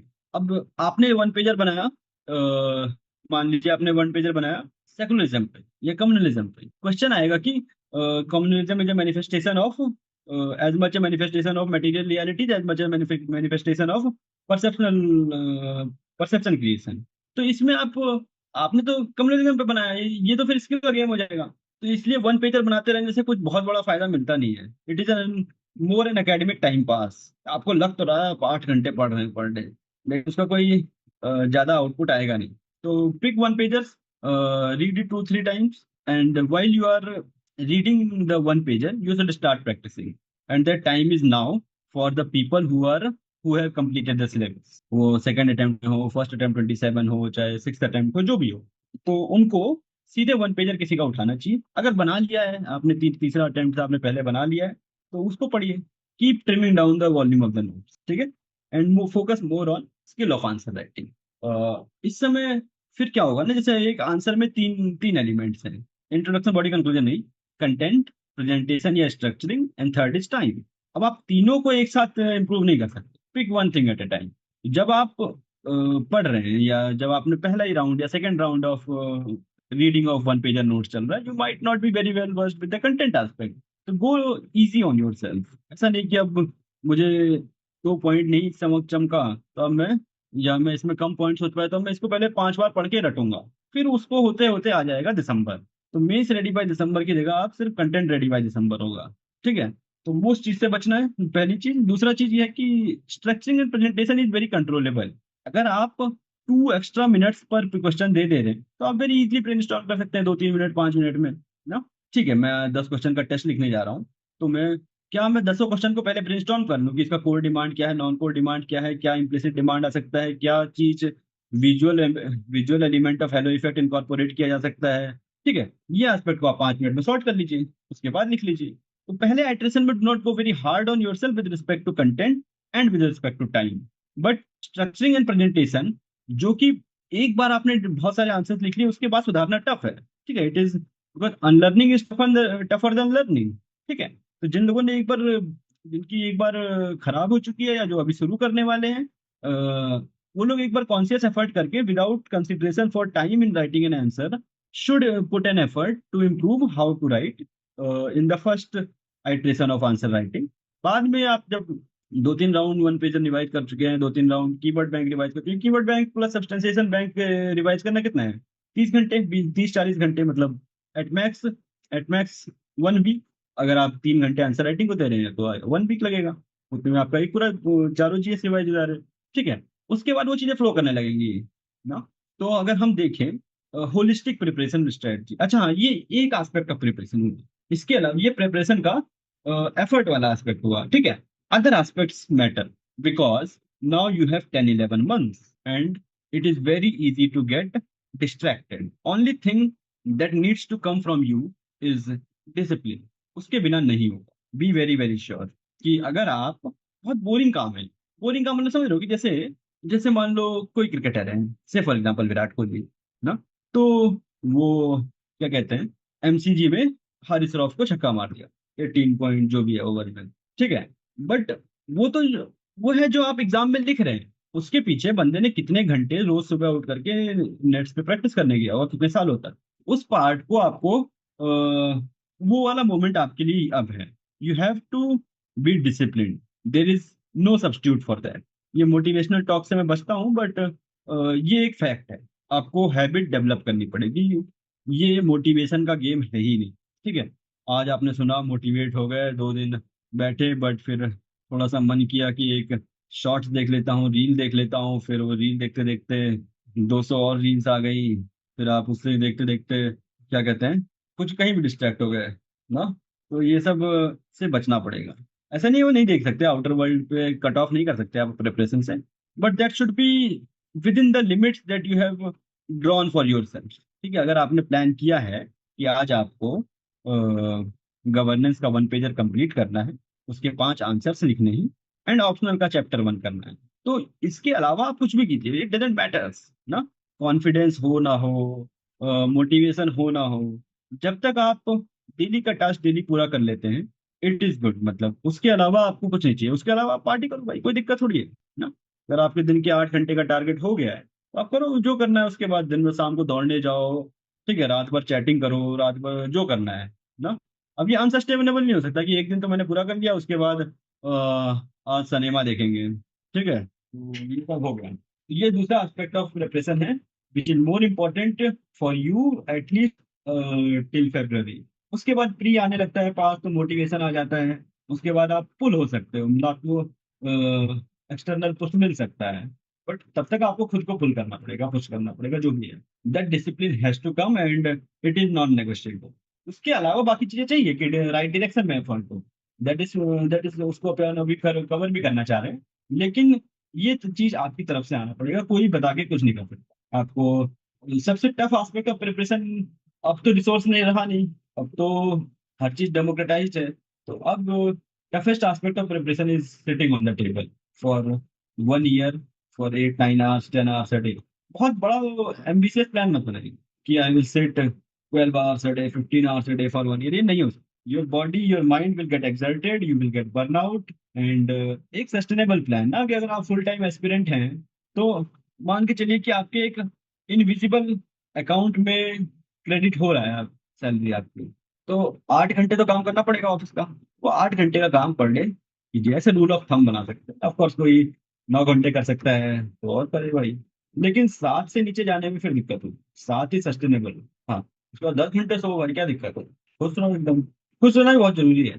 ठीक है, चलो ये सब तो हो गया। कोर एस्पेक्ट क्या था प्रिपरेशन को, अभी तक अपन समझ पाए हैं कि we are trying to keep it simple, we are depending on lesser number of resources, we are refining or we are condensing the resources after each iteration, as and when the concept or the knowledge is getting consolidated in या compressed in your mind itself, you are also compressing the size of the resources। ठीक है, thus you are able to achieve more number of iterations of revision, and you are giving greater emphasis on the practice aspect, and a vital aspect of practice with respect to mains primarily, and also with respect to prelims is the skill aspect of the exam, and that skill in the means manifest in the form of hello effect. यहाँ तक अपन clear है। अब अपन एक road map बनाने की बात करें, almost मैंने बता दिया सब कुछ, उसको रोड मैप में इंटीग्रेट करना है बस। अब अगर आप सिलेबस कॉम्प्लीशन वाला पार्ट वेरी डिलीजेंटली करते हैं, in a manner that you are covering each and all the elements या all the syllabus aspects, all the terminologies, all the themes, आप इसको समझ ले रहे हैं। ठीक है,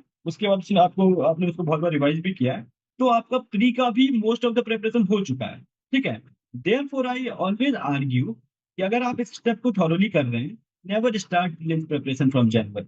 ठीक है, there is only one stage that determine selection. Of course अब इंटरव्यू वेरिएंस आने लगा है, but the most important stage of exam that determines the preparation of the selection is mains। ठीक है, so by doing that you might be able to stretch your mains preparation till the end of Feb। ठीक है, या फिर आप 1 फरवरी से mains plus pre दोनों चला लीजिए, एंड 1 अप्रैल से या 15 मार्च से फुली प्री पे चले जाइए। That is fine, that is fair.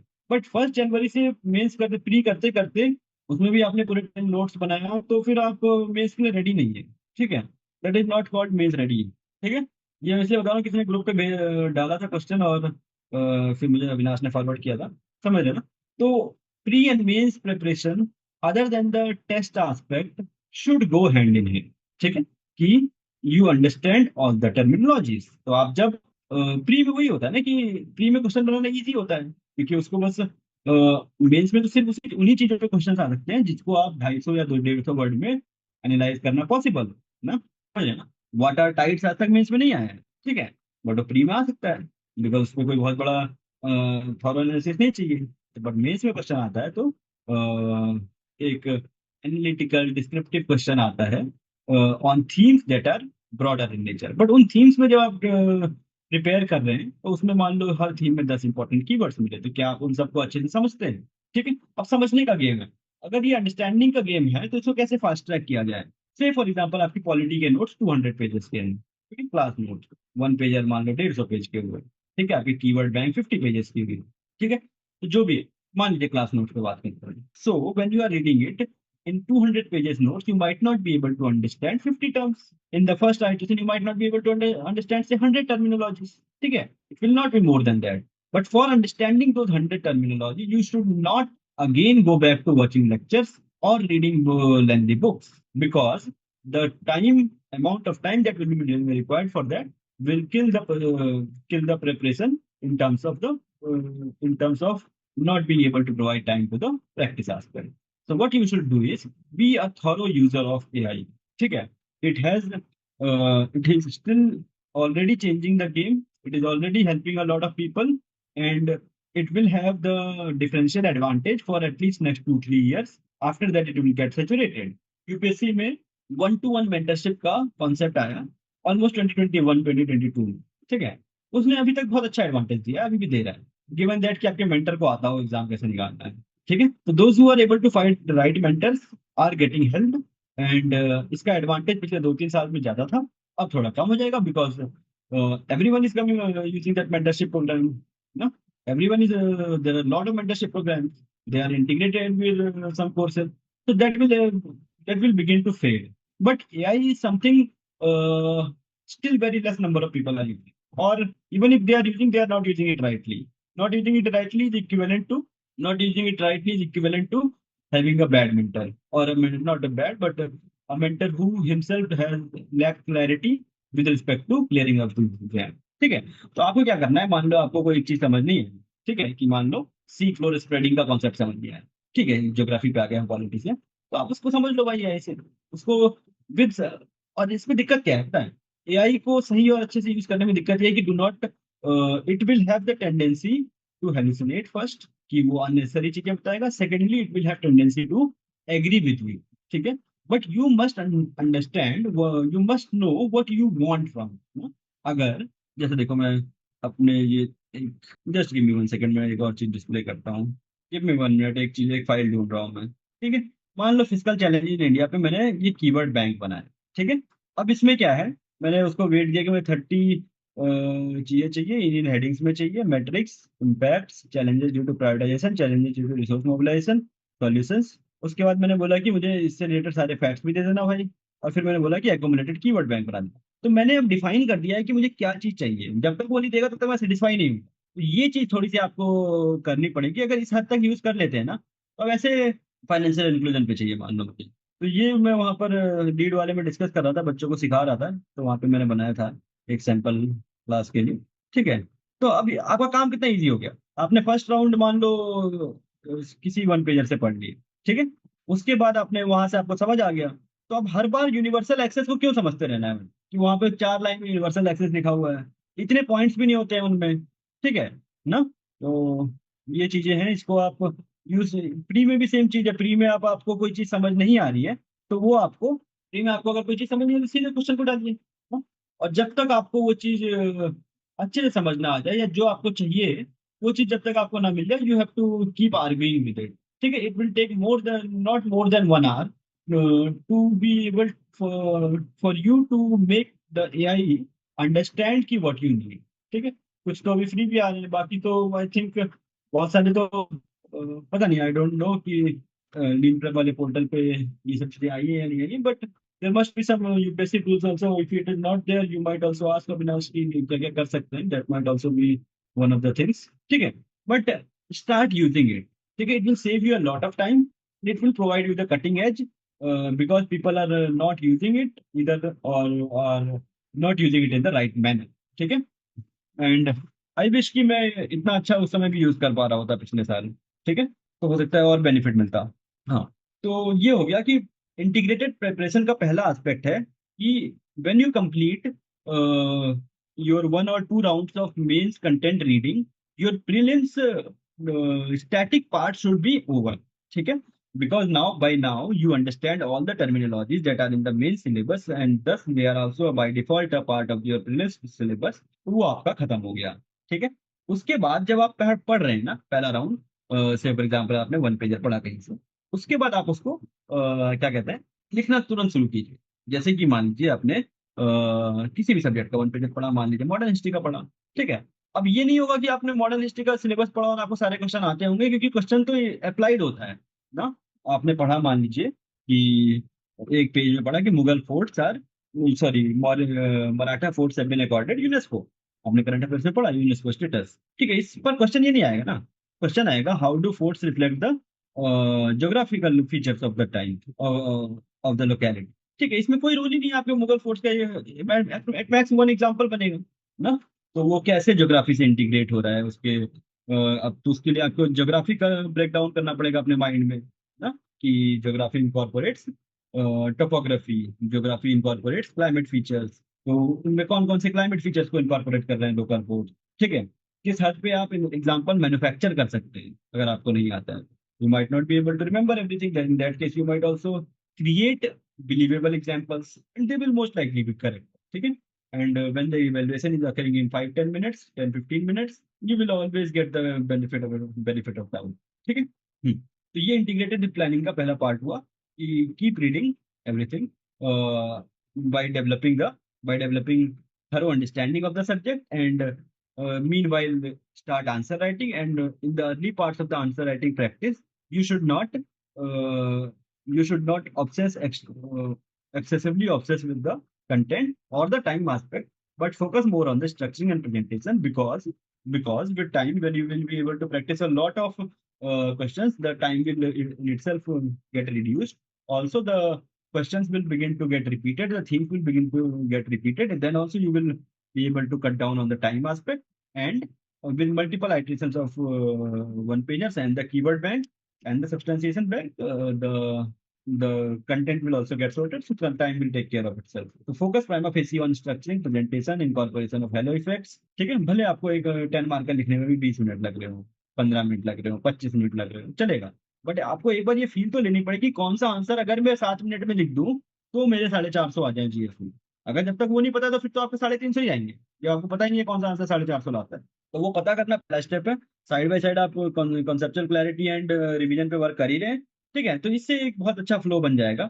तो आप टारगेट कीजिए कि अभी क्या चल रहा है। अगर अभी से स्टार्ट करते हैं, मान लो 1 जुलाई से स्टार्ट करते हैं, तो सितंबर एंड तक, जुलाई अगस्त सितंबर, हाँ 3 मंथ्स में 15 अक्टूबर 20 अक्टूबर तक क्या किया जाए, एक राउंड एक राउंड सारे जीएस का आंसर राइटिंग हो जाए, एक राउंड सारे जीएस का आंसर राइटिंग हो जाए, और उसके साथ साथ 2 राउंड या 1 राउंड या कुछ सब्जेक्ट का दो, कुछ का एक बार क्या कहते हैं वन पेजर्स को पढ़ लिया जाए, या तो अपना खुद बनाया हो या किसी भी इंस्टीट्यूट से लिया हो, ठीक है। And third thing is side by side ना पीवाईक्यू से और जहां से भी आप टेस्ट प्रैक्टिस कर रहे हैं उन सबसे जितने भी कीवर्ड्स मिल रहे हैं आपको, जो भी थीम्स मिल रहे हैं, उन थीम्स को सी एआई टूल से यूज करते हुए आप कीवर्ड बैंक बना लें रेलेवेंट। इसमें भी जो मैंने बनाया था ना कीवर्ड बैंक, एक सेकंड में दिखाता हूँ, ठीक है। तो इसमें भी आप चाहें तो सिर्फ इतना भी बना सकते हैं कि कीवर्ड एकोमुलेटेड कीवर्ड बैंक। अगर आपको थोड़ी सी समझने की जरूरत है तो ऐसा भी बना सकते हैं कि उसका थोड़ा सा एक्सप्लेनेशन या सब्सटेंशिएशन हो, फैक्ट शीट भी हो उसके साथ, या फैक्ट्स और रेलेवेंट एविडेंस बैंक भी हो। और बाद में चाहे तो आप चाहे तो 2 बार वन पेजर पढ़ने के बाद 2-3 राउंड पूरा पढ़ लें, और उसके बाद चाहे तो सिर्फ इतना पढ़ लें, ठीक है। इससे आपका ये थीम रिवाइज हो जाएगा। या फिर सिर्फ एकोमुलेटेड कीवर्ड बैंक बना लें, ठीक है, क्योंकि जो एविडेंस बैंक है वो तो मार्केट में अवेलेबल है, बट ये चीज अवेलेबल नहीं है और किसी को यूज करना भी नहीं आता है अभी। तो इससे आप सितंबर एंड या अक्टूबर मिड तक आपने 1-2 राउंड वन पेजर पढ़ लिया है, कीवर्ड बैंक बना लिया है, और कीवर्ड बैंक बना लिया है, और क्या हो जाएगा, अबाउट से फॉर एग्जांपल 300-400 आंसर्स लिख लिए होंगे, 250 भी है, ठीक है, कोई बात नहीं। 4 जीएस पेपर, 80 क्वेश्चन, 80 × 3 240 क्वेश्चन भी लिख लिया, ठीक है, चल जाएगा। उसके बाद आपका रिवीजन टाइम कम हो चुका है, आपकी स्ट्रक्चरिंग प्रेजेंटेशन कम इस समय तक क्लैरिटी आ चुकी होगी, और कॉन्सेप्ट बन चुका होगा, ठीक है। तो 15 अक्टूबर से मान लीजिए कितना महीना हो गया, 2.5 महीने मान लो, दिसंबर एंड तक अब कोशिश करना है कि कंटेंट से रिलायंस कम हो जाए, ठीक है। मान लो पहले वाले पार्ट में आपको कोई क्वेश्चन पढ़ने के बाद थोड़ा कंटेंट देखने की भी जरूरत पड़ रही है, तो देख लो, कोई दिक्कत नहीं है। अभी बहुत टाइम है, अभी structuring and presentation and hello effect पे वर्क करना है, और कॉन्सेप्चुअल क्लैरिटी पे। उसके अगले वाले राउंड में लेटेस्ट ट्राई की हमारा रिलायंस ऑन और डिपेंडेंस ऑन कंटेंट कम हो जाए, और हम बिना देखे एटलीस्ट लिख पा रहे हो। टाइम का भी दिक्कत नहीं लेना है, मान लो 10 मार्कर 15 मिनट ले रहा है, 12 मिनट ले रहा है, चल जाएगा, वो कम हो जाता है। तो अगले वाले में नंबर ऑफ क्वेश्चंस बढ़ जाएंगे, time devotion to reading aspect कम हो जाएगा। तो दिसंबर तक आपका मान लो आप ऐसा आंसर्स जो 420-430 नंबर ला सकते हो, उसको आप 3 की जगह 4 घंटे में लिख पा रहे हैं। अंकित मैं भी लेता हूँ डाउट, हाँ हाँ हम मत करो बिना। उसके बाद चाहो तो अगले 1 महीने सिर्फ फुल टेस्ट देके देखो, जनवरी जनवरी ना फास्टली रिवाइज करके कोशिश करते हैं कि जो जो आंसर शीट 430-40 ला सकती हो, उसको आप 3.5-4 घंटे में, मतलब थोड़ा सा टाइम कम कर लिया, थोड़ा सा क्या कहते हैं कंटेंट एक बार और रिवाइज कर लिया जनवरी जनवरी में 1-2 बार, क्योंकि आपको उस समय तो सिर्फ कीवर्ड बैंक और सब्सटेंशिएशन बैंक रिवाइज करना है ना। तो इससे आप थोड़ा सा आगे बढ़ गए। अभी टाइम क्या कहते हैं टाइम ज्यादा लग रहा है अभी, लेकिन मतलब मान लो जनवरी एंड में अगर हम इमेजिन करें तो जनवरी एंड में मान लो आपको टाइम ज्यादा लग रहा है, थोड़ा सा कंटेंट का भी इशू आ रहा है, लेकिन यू हैव थोरो क्लैरिटी की अब आपको करना क्या है। सारी चीजें आपने 3-4-5 बार रिवाइज कर ली है, और से फॉर एग्जाम्पल 800 1000 क्वेश्चन का टारगेट लेते हैं कि चलो 1000 जीएस में से question before shifting to prelims, ये टारगेट चलो बना लो अपने लिए सब लोग। कि 1000 जीएस मेंस के क्वेश्चन प्रैक्टिस करने हैं बिफोर शिफ्टिंग टू प्रीलिम्स। ऐसे इंक्लूड कर लो, एक ऐसे के टॉपिक को 5 क्वेश्चन के बराबर मान लो। अगर 20 ऐसे किए तो 100 क्वेश्चन के बराबर उसको मान लो। ये सब भी लेवरेज ले लो। इन नटसेल मतलब 1000 क्वेश्चन के आसपास प्रैक्टिस करने का टारगेट बनाओ, जिनमें से शुरू के 200-300 में मेक इट असिस्टेड। समझ लो, जैसे बचपन में वो बच्चा चलना स्टार्ट करता है तो उसकी साइकिल में स्टेप नहीं लगी होती है, लगा लो स्टेप, नहीं है टाइम एक्स्ट्रा ले लो। कंटेंट पे थोड़ा बहुत रिफर करना है कर लो, लेकिन थॉट प्रोसेस डेवलप करना शुरू करो कि how to break this question down into multiple points, how to apply this template in which case. ठीक है, किस क्वेश्चन में, किस टाइप के क्वेश्चन में इम्प्लिसिट आपको मतलब क्वेश्चन पढ़ते ही पता चले कि अच्छा इसमें तो फ्लो चार्ट होता है, इसमें तो फैक्ट शीट का स्कोप है। तो ये सब चीजें उस समय तक इम्प्लिसिट होने लगे। उसके बाद उसी चीज को थोड़ा फास्टर करेंगे और कंटेंट पे रिलायंस कम करेंगे। थर्ड राउंड में कंटेंट पे बिल्कुल रिलायंस नहीं करना है जनवरी वाले में, और टाइम को 4 घंटे के अंदर ले आना है। फिर जून में जाकर के वहां से पिकअप करके जो भी हो, मतलब पता नहीं जितना भी आप टारगेट करना चाहें, 440, 50, 60 जो भी है, उस टाइप का नंबर, या ऐसे मिला करके मान लो 550, 560, इस टाइप का फिजिबल है। उस समय आपको क्या करना रहेगा फिर, बस उस जो चीज आपने पहले पढ़ रखी है उसको ब्रश अप करने के लिए बहुत फास्टली एक बार पढ़ लिया। उसके और क्या बचा, और क्या बचा, वैल्यू एडिशन जो भी आया है करंट अफेयर्स के थ्रू, एक बार वो कर लिया। इतने से काम बन जाएगा, मतलब काम A1 नंबर का बन जाए इस तरह से आपका। और फिर मान लो 1 फरवरी से 50% टाइम प्री को दे दिया, 50% टाइम मेंस को दे दिया। प्री में उस समय क्या किया, करंट अफेयर्स करने लगे थोड़ा बहुत, या फिर सब्जेक्ट वाइज टेस्ट से स्टार्ट किया। उसके बाद मार्च मिड आते आते फुल टेस्ट पे शिफ्ट हो गए ना, क्योंकि आपने कंटेंट का बेसिक अंडरस्टैंडिंग सब कुछ कर ही रखा है। प्रीलिम्स के भी 1 पेजर आते हैं, उस पर शिफ्ट कर जाओ ना। प्रीलिम्स के 1 पेजर थोड़े से वाइड इन नेचर होते हैं, और इसके डीप मेंस के डीप डेप्थ इन मतलब डेप्थ एस्पेक्ट को ज्यादा कवर करते हैं। कोई अंतर नहीं होता है, जब तक आपको सब्जेक्ट की क्लैरिटी है। You can pick one and every notes that is available that suits your interest, बस। लेकिन कॉन्सेप्चुअल क्लैरिटी में दिक्कत होगी तो आपको किसी फिर वही लगेगा कि यार मैंने तो अपने नोट से रटाया और तो निमोनिक बनाए हैं। ठीक है, तो वही फिर घूमते रहोगे चक्कर। आई होप मैंने सारे एस्पेक्ट क्लियर कर दिए। और अब बचा टाइम का एस्पेक्ट ना, मान लो अभी क्या है, जून चल रहा है, जुलाई से 6 महीने इधर बचे हैं, 2 महीने, 8 महीने में ना हमारे पास, जब हम फुल्ली प्री के लिए शिफ्ट होने से पहले। ऑफकोर्स हम जनवरी में 1 फरवरी से बोल, मान लो एक बेंचमार्क रखा है कि 1 फरवरी से पार्सली शिफ्ट होंगे। बट कुछ टाइम ये भी है ना कि हम ओवरलैप चला रहे हैं, तो in in in on an average 8 months अपन मेंस को देने वाले हैं, और 3 मंथ्स प्री को। ठीक है, तो प्री के लिए भी 3 मंथ्स भी मैं एडवोकेट नहीं करता हूँ, बट ये है कि लोग थोड़ा सेफ होना चाहते हैं, 1-2 अटेम्प्ट निकल चुके होते हैं तो 3 महीने दे सकते हो जो भी है। ये इस पे भी डिपेंड करेगा कि कितना अच्छा मीन्स कर लिया। बट 2.5-3 महीने में प्री को फुल्ली, जिनमें से 1.5 से 2 मंथ्स फुल्ली दे दो, और बचा कुचा ओवरलैप विद मेंस दे दो। और क्या हुआ, हाँ 8-8.5 मंथ्स मेंस को जा रहे हैं, तो इनमें ऐसा कर सकते हैं कि, अब हो सकता है ये इस पे भी डिपेंड करेगा कि आपने क्या क्या कर लिया है अभी तक। कि जीएस हो सकता है हो चुका हो तो ऑप्शनल को ज्यादा दे दो, ऑप्शनल हो चुका हो तो जीएस को ज्यादा दे दो, बट दोनों मान लो सेम लेवल पे, पार लेवल पे है ना। तो और दोनों का सिलेबस हो चुका है, तो 3 मंथ्स ऑप्शनल को दे दो, 5 मंथ्स। अब ये नहीं कि कौन से 3 दूं कौन से 5 दूं, ये नहीं करना है। तीन, मान लो 8 घंटे पढ़ रहे हो तो 3 घंटे ऑप्शनल पढ़ लो, 5 घंटे जीएस। या फिर हफ्ते में 2 दिन कंप्लीटली ऑप्शनल पढ़ लो, 5 दिन कंप्लीटली जीएस, फिर लास्ट में इस टाइप का बैलेंस कर सकते हो। ठीक है, हाँ ये बात याद रखनी है कि ऑप्शनल का इवैल्यूएशन भी फास्ट होता है। बस ये है कि वहां पर डेप्थ ऑफ नॉलेज ज्यादा चाहिए होती है। यूपीएससी ने क्लैरिफाई किया है कि, यूपीएससी ने क्या क्लैरिफाई किया है कि वहां पर हम बैचलर्स और मास्टर्स के बीच के लेवल के क्वेश्चन पूछेंगे, जीएस में हम इंटरमीडिएट और बैचलर्स के बीच के लेवल का पूछेंगे। ठीक है, तो वहां पर आपको थोड़ा सा ज्यादा डेप्थ ऑफ अंडरस्टैंडिंग चाहिए होगी। बस इससे ज्यादा कोई अंतर है नहीं ऑप्शनल में और इसमें। और सिंस वहां पर भी इवैल्यूएशन फास्ट होता है, वहां पर भी हर सब्जेक्ट में कुछ ना कुछ तो हेलो इफेक्ट होगा। ठीक है, से फॉर एग्जांपल टेक्निकल ऑप्शंस में फाइनल आंसर करेक्ट आना is the most important hello effect. ठीक है, मैकेनिकल फिजिक्स केमिस्ट्री, केमिस्ट्री में तो कम आते होंगे, मैकेनिकल फिजिक्स मैथमेटिक्स इलेक्ट्रिकल इस टाइप के जितने भी हैं, इन सब में फाइनल आंसर सही आएगा तो नंबर मिलेंगे, नहीं आएंगे तो नहीं मिलेंगे। स्टेप मार्किंग होती नहीं है यहाँ पर।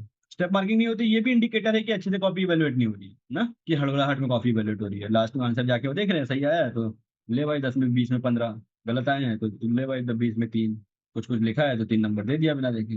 हो यही रहा है। उसके बाद बॉटनी, जूलॉजी, इन सब में हो सकता है कि डायग्राम एक्स्ट्रा बनाना वर्क कर रहा हो, क्योंकि फॉरेस्ट सर्विस का मैंने दिया था। फॉरेस्ट सर्विस में तो यही था कि फॉरेस्ट्री में हर क्वेश्चन में एक डायग्राम हो तो एक्स्ट्रा मिलते हैं, या फॉरेस्ट्री के रिलेटेड टेक्निकल टर्म्स लिखना ना, कि सिल्वी कल्चर से क्या क्या जो भी चीजें थी मतलब इस टाइप के सेमी टेक्निकल ऑप्शंस में हो सकता है ये सब चीजें काम कर रही हूँ। और और क्या बचा है, ये ह्यूमैनिटीज ऑप्शंस में पता नहीं, कुछ लोग बताते हैं कि एंथ्रो में थिंकर्स लिखो, सोशो में थिंकर्स लिखो, मुझे ज्यादा आइडिया नहीं है इनका, मैं इसलिए ज्यादा नहीं बताऊंगा। लेकिन इनमें भी कुछ ना कुछ तो हेलो इफेक्ट का एलिमेंट होगा ही होगा। Examiners are not very free, not giving lot of time in evaluation. तो उसी से ना हम हेलो इफेक्ट से हम कर क्या रहे हैं, साइकोलॉजिकल एस्पेक्ट ऑफ एग्जामिनर को टैप कर रहे हैं कि yes, if you read my answer you will find the relevant aspects that demonstrate I have understanding with respect to content which everyone else has, or maybe some amount better। ठीक है, उसके बाद हम क्या करते हैं कि अगर if you are not reading it, या even if you have read from my first five answers and you know कि I am as good as or better than everyone else, तो you give me extra marks because I am appealing to your mind more। ये simple सी बात है। आपको philosopher तब बनना चाहिए जब आप शाहरुख खान बन जाए ना। ऐसे तो फ्री का ज्ञान दोगे तो कोई सुनेगा नहीं। तो वो एस्पेक्ट कहाँ से आ रहा है, साइकोलॉजिकली अपील कर पा रहा है बंदा ना। अब मान लो मेरे को सेम चीजें पता होती, बट मैं 5 बार फ्री फेल हो जाता, तो कोई सुनता मेरी बात? कोई नहीं सुनता भाई, सिंपल सी बात है। ये तो एकदम फैक्ट है ना। साइकोलॉजिकल मतलब इस एस्पेक्ट को हर ऑप्शन में होगा। वो आपको अगर आपके ऑप्शन का पता चल जाए कि what is the base, base बोले तो content, what is the hello effect and, तो उससे आपका काम इजी हो जाएगा। समझ रहे हो, हेलो इफेक्ट होता है, वर्क करता है, इसलिए हम ये कीवर्ड बैंक पे आए कि क्यों भाई एकदम गधा मजदूरी करनी है, बार बार अपने आप से बना रहे हैं नोट्स, वो फिर हर हर 2-3 महीने बाद वो अपडेट हो जा रहा है, तो नई मैगजीन आ गई उससे अपने नोट्स में लगाओ, ये सब तो चलता रहता है। ठीक है, तो ये ऑलमोस्ट इंटीग्रेटेड मैनर में मैंने बताया कि कैसे प्रिपेयर कर सकते हो। अब मेरी उम्मीद से काफी लंबा चल गया है ये सेशन, तो ठीक है 2 मिनट का ब्रेक लेते हैं, 2-3 मिनट का, और फिर डाउट सेशन कर लेंगे। और मुझे अविनाश ने बताया था कि एक free test series sort of launch कर रहे हैं बंदे पोर्टल पे। तो फर्स्ट आइटरेशन ऑफ प्रिपरेशन यहाँ से भी कर सकते हैं आंसर राइटिंग का।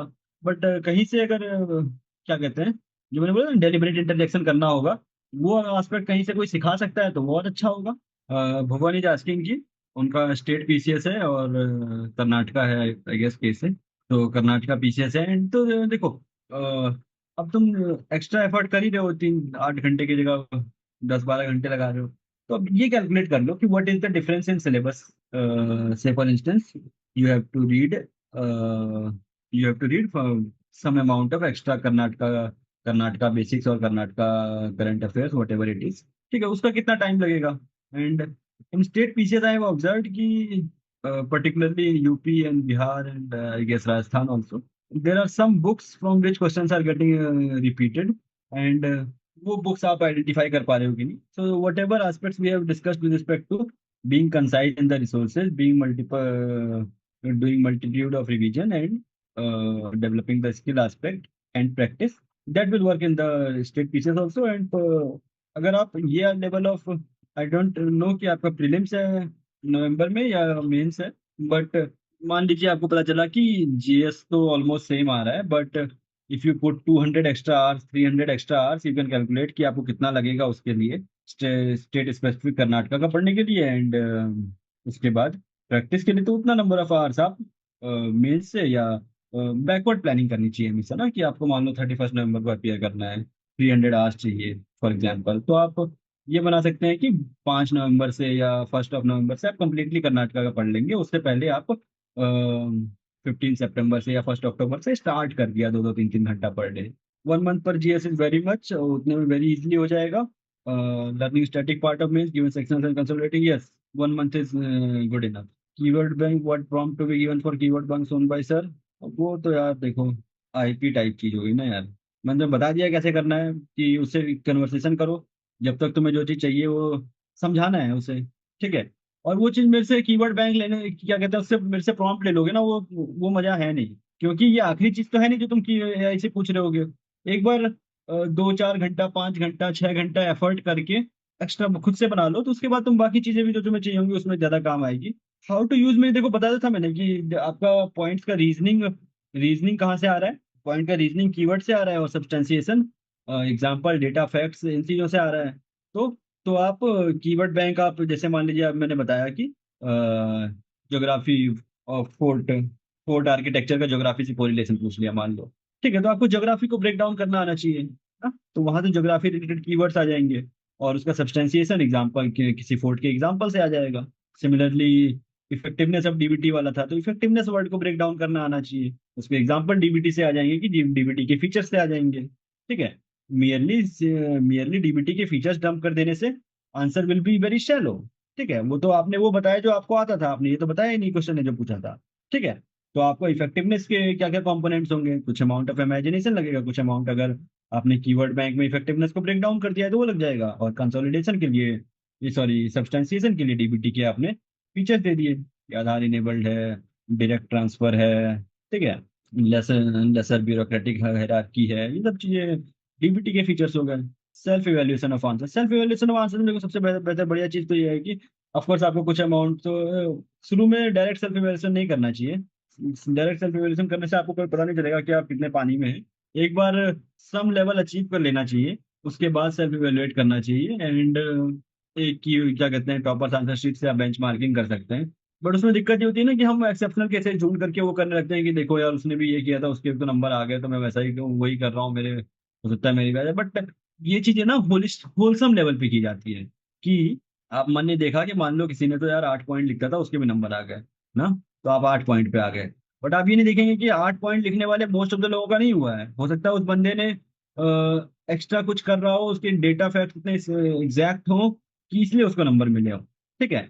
तो आपको ब्रॉड लेवल पे देखना पड़ेगा कि कितने ऑलमोस्ट पॉइंट्स आ रहे हैं, कितने स्पेसिफिक एग्जांपल्स आ रहे हैं। ठीक है। तो अगर हो सके तो क्या कहते हैं, हो सके तो इवेल्युएट करवा लीजिए। और अगर सेल्फ करना भी है तो आपको एक स्टैंडर्ड बेंचमार्किंग करनी पड़ेगी। और दूसरी तीसरी इंपॉर्टेंट चीज है कि आपको अपने हाथ से 1 मीटर दूर कॉपी पकड़ो, कैसी अच्छी दिखाई दे रही है कि नहीं दिखाई दे रही है, क्या क्या चीजें दिखाई दे रही हैं आपको 5 सेकंड 10 सेकंड के अंदर, वो चीजें जरूर होनी चाहिए आंसर में। ठीक है। हाँ। देखो वन पेज चलो एक आध खोल के दिखाता हूँ, किन्हीं का डाउट है, जिनने कभी मैं वन पेजर नहीं देखा है तो उनको मैं दिखा देता हूँ एक बार कैसा होता है ये। आइए आप दर्शन कर लीजिए। ठीक है। जैसे ये टॉपिक्स है मान लो मेंस के ना, तो इस पे इन्होंने बना दिया 60 पेज में 70 पेज में। ठीक है। तो ये तो क्वेश्चन वगैरह डाल दिए, कैरेक्टरिस्टिक्स ऑफ इंडियन सोसाइटी, तो ये बल्कि नोट्स नहीं हुए ना, पूरे सोसाइटी की प्रहार की वो अलग चीज होता है जो पूरी बुक पढ़नी पड़ती है। अब ये हो गया क्रिस्प एकदम ना, सिर्फ पॉइंटर्स आ गए। और हमने इसमें भी जब हम कीवर्ड बैंक बना रहे हैं तो सिर्फ हम एस्पेक्ट और उसका माइनर डिस्क्रिप्शन दे रहे हैं, क्योंकि जब आपने 2 या 3 बार इसको पढ़ लिया तो आपको एक्सप्लेनेशन की जरूरत नहीं है। आप सिर्फ उन वर्ड्स से आपके दिमाग में समझ आ जाएगा कि क्या करना चाह रहा है ये, मतलब क्या क्या इसके डायमेंशंस होंगे, क्या क्या इससे रिलेटेड विड्थ ऑफ कवरेज हो सकती है। ठीक है। समझ गया ना, तो हम इससे एक दो टीयर नीचे चले जा रहे हैं। इससे एक टीयर नीचे तो शायद वो लीन प्रेप वाले नोट्स भी हैं जो इससे थोड़े से कम डिस्क्राइब कर रहे हैं। बट कीवर्ड बैंक जो है एकदम ही लीनेस्ट लीन मोस्ट हो गया। ठीक है। एक बार मैं बता देता हूँ। और हैंड राइटिंग कितना मैटर करती है, थोड़ा बहुत करती है यार, बहुत ज्यादा नहीं करती है। इतनी लेजिबल तो जरूर होनी चाहिए, साफ होगी तो थोड़ा तो एक्स्ट्रा फायदा मिलेगा ही मिलेगा। अगर किसी को लगता है कि उसकी खराब है तो 15 minute per day hand writing को दे देना से कोई बुरी बात नहीं है। आरएएस का भी वही हो गया जो केपीएससी का बताया था मैंने, कर्नाटका का। ठीक है। कैलकुलेट कर लो कितना टाइम चाहिए उसके लिए। हाउ मच हैंड राइटिंग मतलब स्ट्रक्चरल में टेस्ट सीरीज लाइक एमजीपी और अभ्यास विल हेल्प, और daily answer writing evaluation program. First round में तो देखो, first round of answer writing में तो कुछ डेली टाइप ज्यादा हेल्प करेगा। बाद में जब दिसंबर जनवरी में फुल प्रैक्टिस कर रहे हैं तब फुल टेस्ट ज्यादा हेल्प करेगा। Current affairs during mains prep, क्या मंथली मैगजीन बेटर रिटर्न देती है, और shift to yearly ones to cover it for prelims. देखो एक चीज तो फिक्स है ना कि ज्यादा पढ़ोगे तो ज्यादा नंबर आएंगे, ज्यादा ज्यादा पढ़ोगे तो ज्यादा आएगा तुमको। लेकिन खाना उतना ही चाहिए जितना पचा सकते हो। अब मंथली मैगजीन सारी की सारी रट सकते हो तो क्या ही दिक्कत है। बट अब रट हो सकता है तुम रट सकते हो, बट उसका कॉस्ट कहाँ से लाओगे ना, उसका कॉस्ट कहीं और से टाइम काट के आएगा। तो this is a delicate balance that you have to decide for yourself. ठीक है। हो सकता है आपका आंसर राइटिंग फुल्ली सॉर्टेड हो तो आप इंटरव्यू में क्या कहते हैं मैगजीन को ज्यादा टाइम दे लो। या फिर आपको लगे कि नहीं नहीं यार ये तो बहुत टाइम खा रहा है, तो कुछ करंट अफेयर्स कोर्स ज्वाइन कर लो ना। ठीक है। बट वो करंट अफेयर्स कोर्स ऐसा ना हो कि आपको 10-20 हजार पेज का नोट्स दे दें। ठीक है, तो इन सब चीजों का केयर रखना है। लेकिन current affairs will always be the cherry on top. It will never be able to replicate the neither conceptual clarity nor revision part nor the skill of answer writing. कौन सी मैगजीन बेस्ट है, मैंने कभी कोई magazine नहीं पढ़ी भाई। ठीक है। बट आती है, सबको पता है यार, ये सब कोई बहुत इस सब चीजों के बारे में बहुत सारी वीडियोस हैं बहुत सारी जगह। हाँ। so I'm thinking in note making and how to do not do note making, you pick it up from any institute or use AI to generate the notes। कभी भी तुम उतना अच्छा नहीं बना पाओगे जो एक 200-500 करोड़ रिवेन्यू वाली कंपनी बना सकती है, पहली चीज। दूसरी चीज, एआई से अच्छा तो बहुत टफ है बनाना। ठीक है, तो बेहतर है कि इस चीज में एफर्ट कर लो, या तो अच्छे नोट्स ढूंढने में, या फिर एआई से कन्वर्सेशन करना सीखने में। Optional coaching economics in Jain not done, but I am means का देखो, अगर जैसे कि दिसंबर में सिलेबस खत्म होगा तो अभी तक काफी सिलेबस हो गया होगा। हरिकेश को मैं आंसर कर रहा हूँ। तो आपको सीसेट तो ठीक है, सीसेट अभी जनवरी के बाद ही देखना। क्या कहते हैं, इकोनॉमिक्स का तो लिख सकते हो, वेरी गुड, इकोनॉमिक्स का लिखना शुरू करो। और अगस्त सितंबर तक मान लो तुम्हारा मोस्ट ऑफ द सिलेबस हो गया, तो जो जो सब्जेक्ट्स हो गया उनका लिखना स्टार्ट कर दो ना। At least you will get accustom to what is the skill of answer writing, how to break it down, how to break down the questions. ये सब चीजें जून में करना बहुत टफ हो जाता है प्री के बाद ना।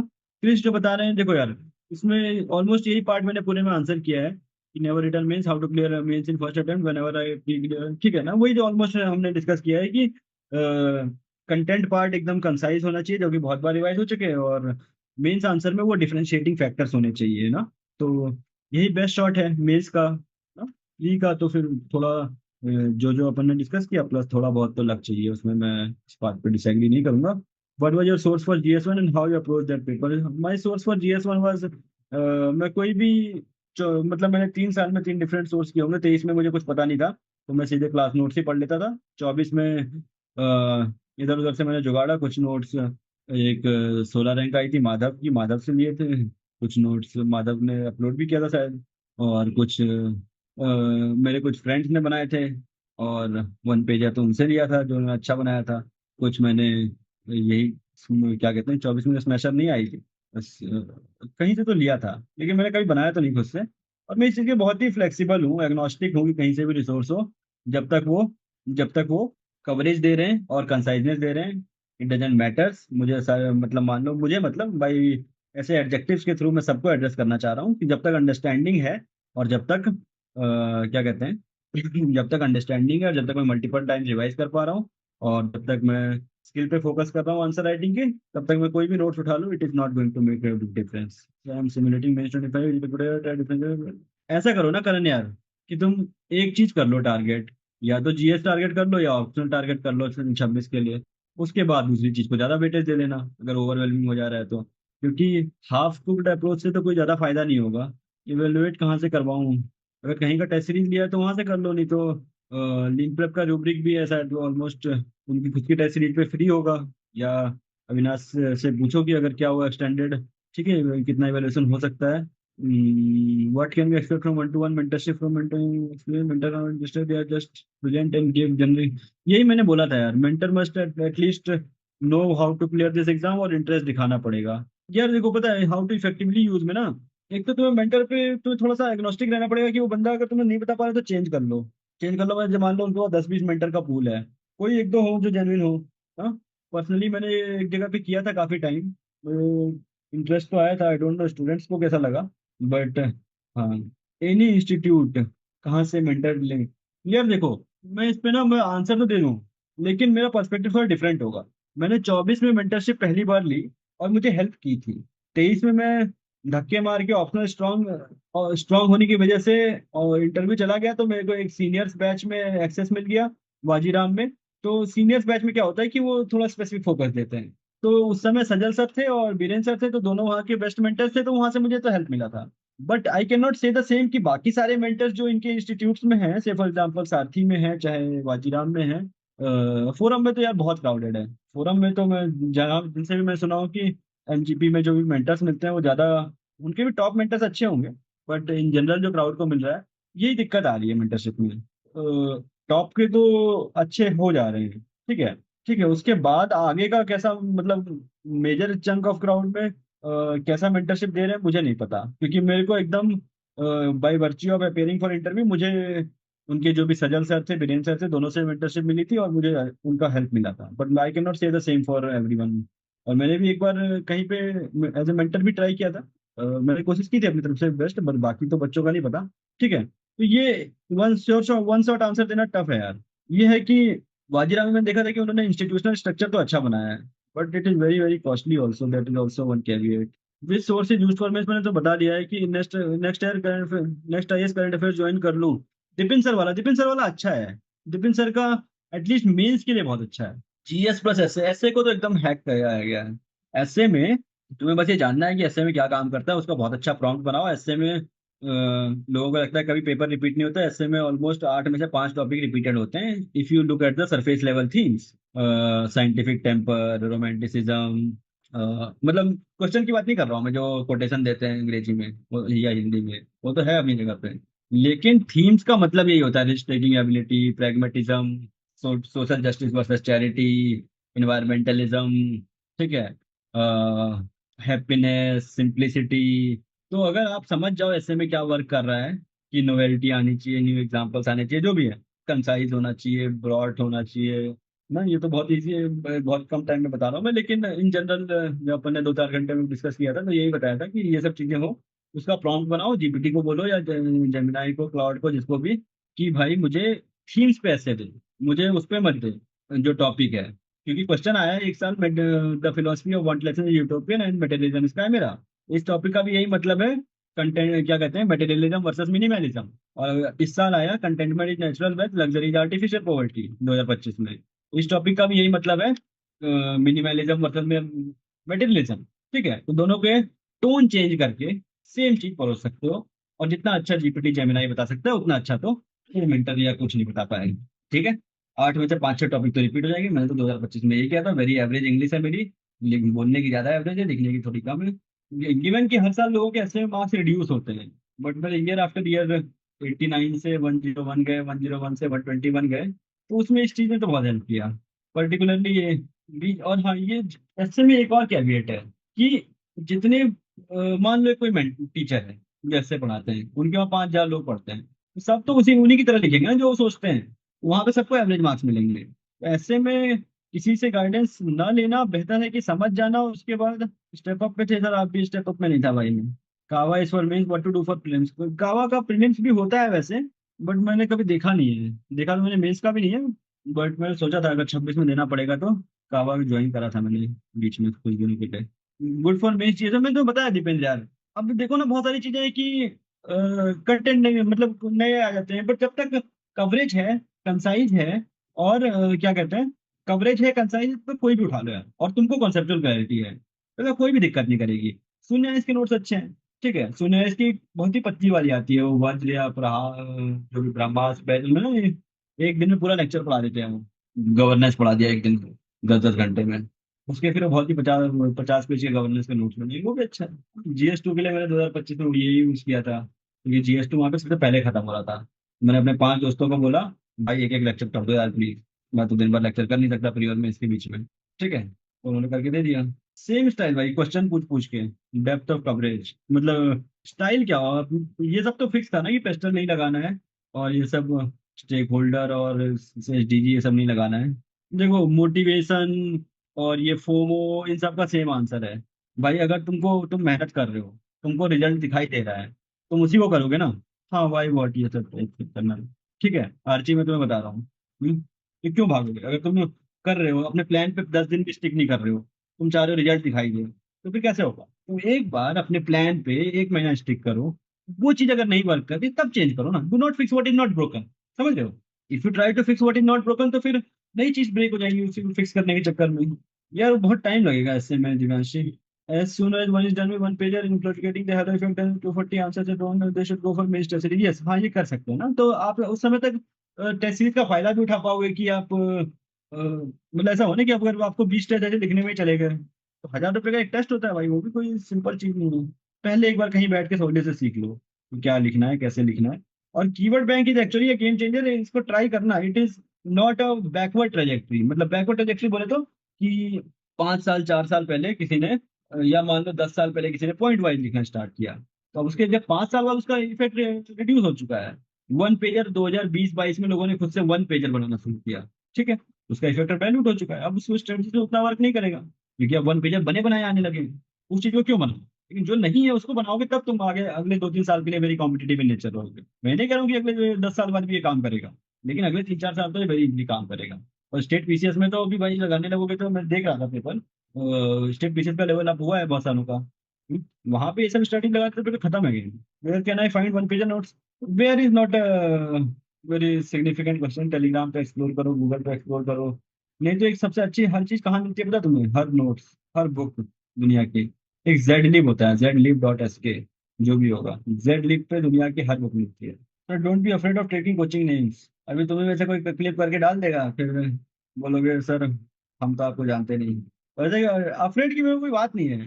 नाम पॉजिटिवली लेना, नेगेटिवली लेना, कुछ और कुछ बचा है क्या? Sir not given want to start prelims from December onwards till December, what's the given? यार दिसंबर ऑनवर्ड्स तुम प्रीलिम्स करोगे तो फिर which subject complete must be completed and remaining? यार तुम वन प्लस HD9 जो भी है भाई, मैंने पूरे टाइम यही बताया है कि प्री और मेंस का एक साथ प्रिपेयर हो जाएगा, और तुम एक राउंड अब किसी का भी वन पेजर उठाओ, एक वन पेजर किसी का भी उठाओ, और उस पर तुम्हें पढ़ो, सारे सब्जेक्ट हो जाएंगे यार 2-3 राउंड। ये तो सर लाइब्रेरी क्या है प्लीज बताएं। जेड लिब है यार, जेड लाइब्रेरी है ना। किसी ने रिप्लाई किया है। प्रहार और एक्सेट्रा बहुत बल्कि है। How to handle lecture like it take too much time. देखो लेक्चर का सबसे अच्छा पता नहीं यार, मैंने तो ये ऑनलाइन लेक्चर्स में करा 1 साल वेस्ट, 2022 के मई से मार्च 2023 तक। लेकिन उसको आराम से 4-5 महीने में किया जा सकता है। एक तो ऐसा बैच ज्वाइन करना चाहिए जो खत्म हो चुका हो, खत्म हो चुका हो, दिन के 2 लेक्चर निपटाओ। और वैसे वाले ज्वाइन करना चाहिए जहाँ पे नोट्स मिल रहे हो।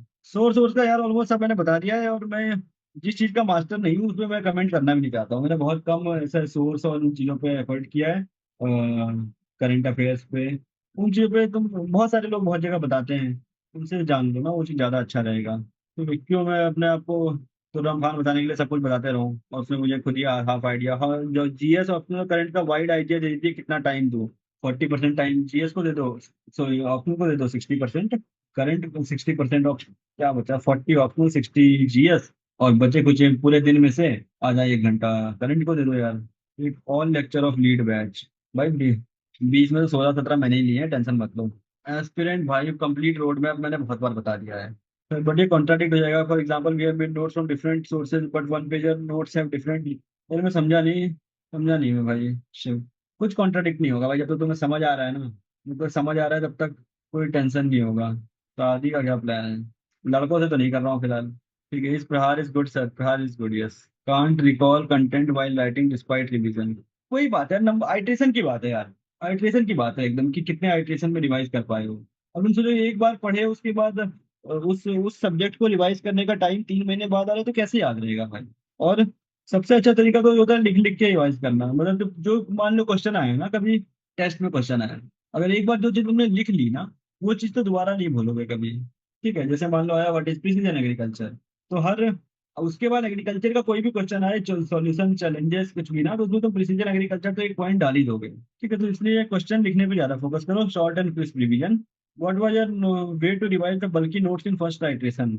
बल्कि नोट्स इन फर्स्ट आइट्रेशन को मैंने ना 2023 में बहुत टाइम बर्बाद किया, कि नेक्स्ट आइट्रेशन में कोचिंग की, जो नोट्स बने उसको बार बार पढ़ते रहा, तो 24 से मैंने वो पढ़ना ही बंद कर दिया। तो सारा आइट्रेशन रिवीजन एक बार में हो चुका था। 23 में काफी गलतियां करके मैं सीख चुका था।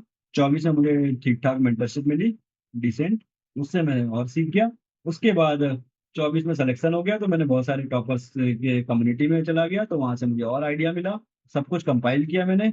फिर अगला चीज जो है जहाँ से हेल्प मिला वो मैंने, मतलब रिवील नहीं कहूंगा, बट मैं जाना कुछ लोगों के थ्रू डायरेक्टली इनडायरेक्टली इवेल्यूशन होता कैसे है, तो उससे मुझे और हेल्प मिला। ठीक है, 25 के मेंस के बाद से मैंने कुछ जगह मतलब मेंटरशिप की, फिर लीड बैच में पढ़ा, तो मुझे और आइडिया मिल गया। ठीक है sir, honest opinion, if one starts in discipline from now as advice today, can we clear without having any mentor? Definitely. अगर सिलेबस हो गया है तो मच मोर डेफिनेटली, और अगर कम हुआ है तो मतलब एक आंसर राइटिंग वाला एस्पेक्ट कट जाएगा जनवरी वाला, बट उसको तुम एक्स्ट्रा एफर्ट से क्लियर कर सकते हो, एक्स्ट्रा एफर्ट से कवर अप कर सकते हो। ठीक है, बट बीच बीच में चेक्स लगा के रखना, जो तुम कर रहे हो सही जा रहा है कि नहीं, तो लिखना पड़ेगा थोड़ा, प्री के टेस्ट देने पड़ेंगे। तो you have to read 2-3 times before writing. देखो, you definitely have to read 5-8 times before writing in the final exam, but not for the first time. Because if you go on reading 2-3 times before writing for the first time, you will never reach the stage where you will be able to start the writing. At least not by November, December. ठीक है? So read once, write, then again read, keep writing. ठीक है? Then you will reduce the bulkiness of the notes. And आपको आज नहीं लाना है 450-500 number, आपको लाना है लास्ट दिन। समझ रहे हो? तो उसके लिए जो अभी वाला काम है वो तो करना पड़ेगा ना। अगर आप सोच रहे हो कि अभी इस साल में 50 आंसर लिखा, फिर जून के बाद क्लैरिटी आ रही है क्या लिखना है, कंटेंट इकट्ठा करना, फिर तो खत्म है game। तो सिर्फ पढ़ते रहोगे, और पढ़ने से बहुत नंबर नहीं आ रहे, क्योंकि क्वेश्चन या तो टफ आ रहे हैं, इजी आ रहे हैं। कि किसी ने पूछा जीएस में क्वेश्चन बहुत टफ लग रहे हैं, वही है भाई, उसमें ना थीम्स ब्रेक, तुम्हें थीम्स आइडेंटिफाई करके 1 to 1 मैपिंग होती है मोस्ट ऑफ द क्वेश्चन की। ठीक है। और टफ क्वेश्चन, इजी क्वेश्चन, उससे कुछ भी नहीं हो रहा है यार। एंथ्रो का तो मिलना चाहिए। एंथ्रो इतना बड़ा सब्जेक्ट है, दो दो 3 हजार लोग हर साल मेंस बैठ रहे हैं, उससे 2 हजार लोग, 1500 लोग, उसके नोट्स मिलने तो चाहिए। ठीक है, मुझे नहीं पता। और डाउट्स हैं क्या? 1 पेज आंसर की मुझे क्या पता होगा ना, मेरा मैकेनिकल इंजीनियरिंग ऑप्शन था, बट मैं ये जानता हूँ कि हाउ मार्केट फोर्सेज वर्क। अगर 2 हजार लोग ऑप्शन से बैठ रहे हैं एंथ्रो से मेंस में, तो there should definitely be one some 1 pager notes available, either of toppers और ऑफ इंस्टीट्यूट्स। होगा तो जरूर।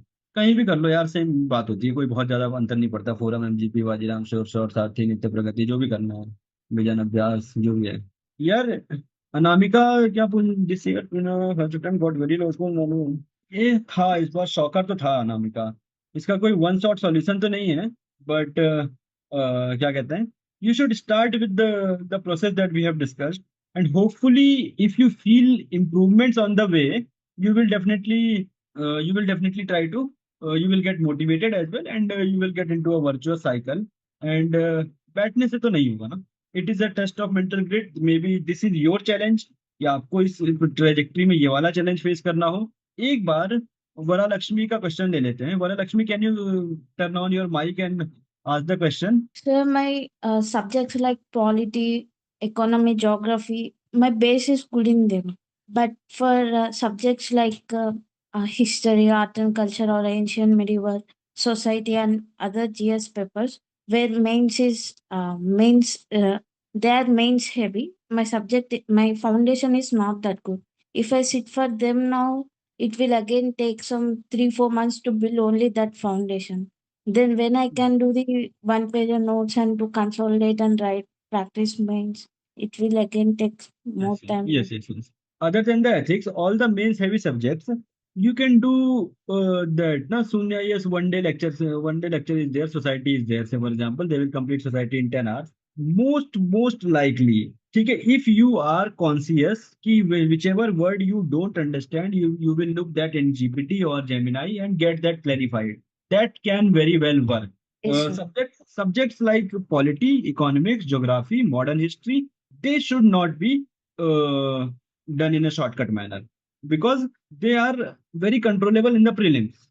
These are the subjects where you will get marks in the prelims with your with the virtue of your knowledge. ठीक है, science and take में भी लोगों के नाम मार्क्स आते हैं, बट वो ऐसे आते हैं कि ठीक है, ऑल सारे ऑल वाले हटा दिए, सारे लॉजिक से कर दिए वो, that is a different subject. ठीक है।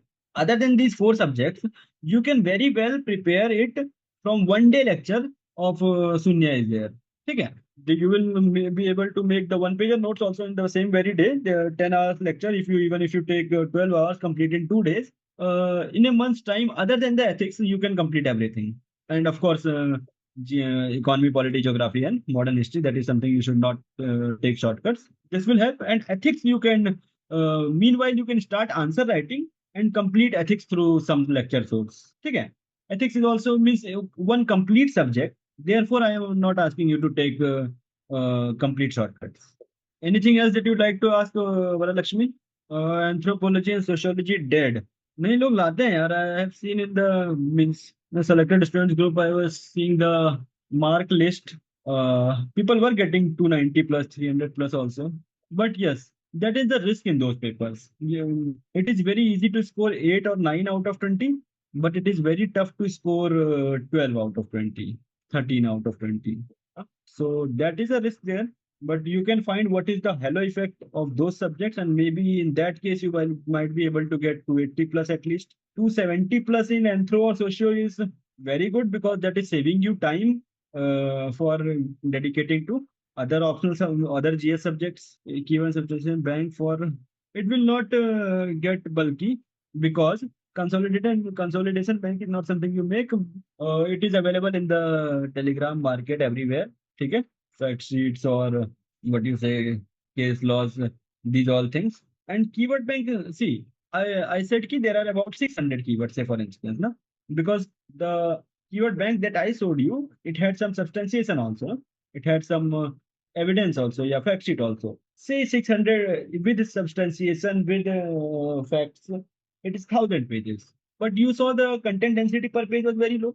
You will take not more than 2-3 minutes to read that page. 1,000 pages into 300 pages. Sorry, 1,000 pages into 3 minutes, 3,000 minutes, 3,000 by 60, 50 hours. ठीक है, 50 आवर्स में आपका कीवर्ड सब्सटेंशिएशन और एकोमोलेटेड कीवर्ड ऑलमोस्ट 1.5-2 बार रिवाइज हो जा रहा है पूरा जीएस। उसीलिए मैंने 30 आवर्स बोला था, अगर सिर्फ कीवर्ड बैंक से रिवाइज करो, keyword bank plus substantiation bank से रिवाइज करो, उसमें 2 बार आ जाती है सारी चीजें। What mistakes did you you did and changes you did. हाँ, मिस्टेक्स तो यही था यार, मुझे कम पढ़ा था मैंने। हाँ, 23 में सिलेब कभी आंसर राइटिंग की नहीं थी मैंने 23 के मेंस से, 23 के प्री क्लियर होने से पहले। इतना कठिन पेपर आया तो कट ऑफ गिर गई, तो गलती से पास हो गया प्रीलिम्स, तो मेंस देना पड़ गया। 24 में फिर मैंने, 24 ही एक ऐसा अटेम्प्ट है जिस साल मैंने सही से मेहनत की। ठीक है, 25 में फिर मुझे समझ आ चुका था गेम, तो मैंने और कम मेहनत की। एक्सपीरियंस और राइट अप्रोच से उस साल और इम्प्रूव हो गया। क्रिश कह रहे हैं already read mains content 3 same है, content should I use AI or not stick to mains basic content with already. देखो, नथिंग इज वेरी फिक्स्ड। अगर किसी सब्जेक्ट में आपको लग रहा है कि आपका कंटेंट रेलेवेंट है, रेलेवेंट का क्या सेंस होता है पता है? कि जो क्वेश्चन आपने पूछा है, आपके कंटेंट से वो क्या कहते हैं, रीजनिंग एस्पेक्ट्स ब्रेक डाउन हो जाए तो रेलेवेंट है। नहीं है तो आप एआई को यूज करना तो इन एनी केस शुरू कर देना चाहिए। ठीक है, एक दिन में सारे सब्जेक्ट का 1 पेजर बन जाएगा। ऑफ कोर्स आपके पास अगर प्रो सब्सक्रिप्शन है तो, नहीं तो उसका क्वालिटी डाउनलोडेड हो जाता है। अगर नहीं है तो हर दिन 1-1 घंटा करके बना लो, उसकी उसकी लिमिट रिफ्रेश हो जाती है ना जेमिनाई पे। तो इस चीज को तो हमेशा इन एवरी केस मैं वेरी ऑनेस्टली एडमिट कर रहा हूँ कि सारे इंस्टीट्यूट्स के सारे बेस्ट कंटेंट क्रिएटर्स आकर के ना, एक अच्छे प्रॉम्प्ट बनाने वाले बंदे के जो नोट्स डेवलप होंगे क्लॉड से, उसको बीट नहीं कर सकते।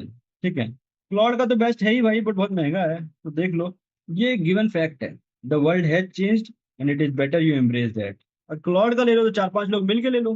पर इसमें चैलेंज यही है, पहले सब कंटेंट चैलेंज था कि सब लोग मिलकर सब सब रिसोर्स नहीं मिल रहा था। अब एक तो है कि रिफाइनमेंट ऑफ रिसोर्स, और दूसरा है कि अगर आप एआई यूज कर रहे हैं तो you have to be able to convey what you want and not get satisfied until it delivers what you actually want. ठीक है, अगर आप ये दो चीज कर लेते हैं, pre and mains test series for practice. Mains test series में ना ऑलमोस्ट सब लोग सेम ही मेथोडोलॉजी फॉलो कर रहे हैं ना, कि what is in the current affairs, what is in the PYQ and what is in the syllabus, तीनों को मैप करके क्वेश्चंस बना देते हैं। तो हिट रेशियो सबका सेम ही होता है। तो जिसका इवेल्युएशन बेहतर हो, फोरम का लोग कहते हैं कि आंसर शीट बहुत अच्छी होती है, model answers. But model answer तो मैं देख रहा था कि जो अपना भी ये एआई से जनरेट हो रहा है इनपेप वाला, ये भी काफी अच्छा है। एक बार देख सकते हो तुम, सर कुछ इनसाइडर इन्फॉर्मेशन दे दो जाते जाते, एकदम घर जा, फिर चाय पे जाकर के बाकी लोगों से बात की जाए, ये पता चला आज है। Could you suggest credible source for substantiation banking Telegram from anywhere? यार फैक्ट शीट देखो, मोस्ट ऑफ द सब्जेक्ट की सब्सटेंशिएशन तो फैक्ट्स होते हैं ना, तो वो फैक्ट शीट आती है नेक्स्ट आईएएस की और शून्य की, दोनों की ठीक होती है। और केस लॉज वगैरह ये तो बहुत ज्यादा, अब देखो ये टाइम होता है बेस्ट की मेंस का सब्सटेंशिएशन एलिमेंट और ये सब चीजें ना इस समय सबसे अच्छी फ्लोट करती हैं। कोई सीरियस मेंस ग्रुप में तुम्हारा कोई दोस्त हो, वो निकाल के दे देगा यार, उसमें सब लोगों ने बना करके डालते तो रहते हैं। मैं तो 2-3 साल इनका बेनिफिशियरी था। लेकिन ठीक है, कुछ करते हैं इंतजाम में, अगर मुझे कुछ मिलेगा तो मैं अविनाश को बोलूंगा डाल दे, या अगर अपन बना सकते हैं तो। देखो कीवर्ड बैंक ना 2 टाइप के होते हैं, अब कम लोग बचे तो और अच्छे से बताता हूँ। कीवर्ड बैंक में जो थीम्स होते हैं ना, वो 2 टाइप के होते हैं। एक थीम्स होते हैं जो सिलेबस में अपियर होते हैं, और क्वेश्चन में भी ऑफ कोर्स। ठीक है, जैसे मान लो regionalism is a threat to unity as well as an expression of national unity. तो इसमें regionalism is a theme that is in your notes and that is also in your question. But जो हमने DBT वाला question था, how DBT improve subsidy, या जो भी था ना, effectiveness of DBT with respect to conventional वो। But effectiveness is a word that is not in your notes, but it will appear repeatedly in questions. तो can you actually decipher what effectiveness means? ठीक है, तो question में क्या हो रहा है, इफेक्टिवनेस को डीबीटी वर्सेस कन्वेंशनल को मैपिंग करनी है ना। तो मैपिंग एक टेबल से होती है, जैसे भी आप बनाओ, दो हेडिंग बन जाएगी, इफेक्टिवनेस ऑफ या causes for lack of effectiveness of conventional methods and why DBT stands superior in effectiveness। Effectiveness word टूट रहा है, बाकी से दूसरे साइड से एग्जांपल आ रहे हैं कन्वेंशनल से ना। तो ये वाले कीवर्ड जो होते हैं ना, ये ज्यादा गेम चेंजर होते हैं, ये वाले थीम्स जो टीयर 2 में, इसको टीयर 2 और टीयर 1 टीयर 2 कह के डिस्कस करता हूँ। तो ये टीयर 2 वाले आइडेंटिफाई कर लो तो और ही गेम चेंज हो जाए। टीयर 1 वाले अगर अच्छे से आते हैं तो आंसर स्पेसिफिक लगता है, टीयर 2 वाले सिर्फ आते हैं तो क्वेश्चन तो ब्रेक डाउन हो ही जाता है, समझ रहे हो ना। तो टीयर 1 वाले से स्पेसिफिसिटी आती है, टीयर 2 वाले से वेट आता है। एक तो मैं व्हाट वर योर दोस्त थिंक में सबसे पहले तो मैंने यार ऐसे का समझा कि एकदम लो हैंगिंग फ्रूट है, ऐसा क्या है इसमें जो मैं 2 साल से डिकोड नहीं कर पा रहा हूँ। तो वो चीज़ मैंने समझी कि ऐसे में वर्क क्या कर रही है। दूसरी चीज़ ये कि quantity matters more than the quality in an answer. ठीक है, पूरी दुनिया बताते रहे भाई पढ़ते रहो, ये पढ़ो, कंटेंट डेप्थ होना चाहिए, ये होना चाहिए, वो सब कुछ नहीं हो रहा उनसे। बहुत थोड़ी अच्छी खासी समझ हो टर्मिनोलॉजीज की, कॉन्सेप्ट्स की, उसके बाद quantity matters more than the quality. उन सबको फिर मैंने कंसोलिडेट करके हेलो इफेक्ट बनाया, उस समय नहीं बनाया था पढ़ते समय, पर बच्चों को जब समझाना पड़ा, यस यस यस उसी टाइप से ना, तो जो आपको इजीली ब्रेक डाउन हो जाए, डिपेंडेंट इंडिपेंडेंट वाला। हाँ, डिपेंडेंट इंडिपेंडेंट वाला तो बहुत अच्छा कॉन्सेप्ट था, वो बहुत खुद ही मैंने डिसाइफर किया था। ठीक है, इस टाइप की चीजें पता चली थी।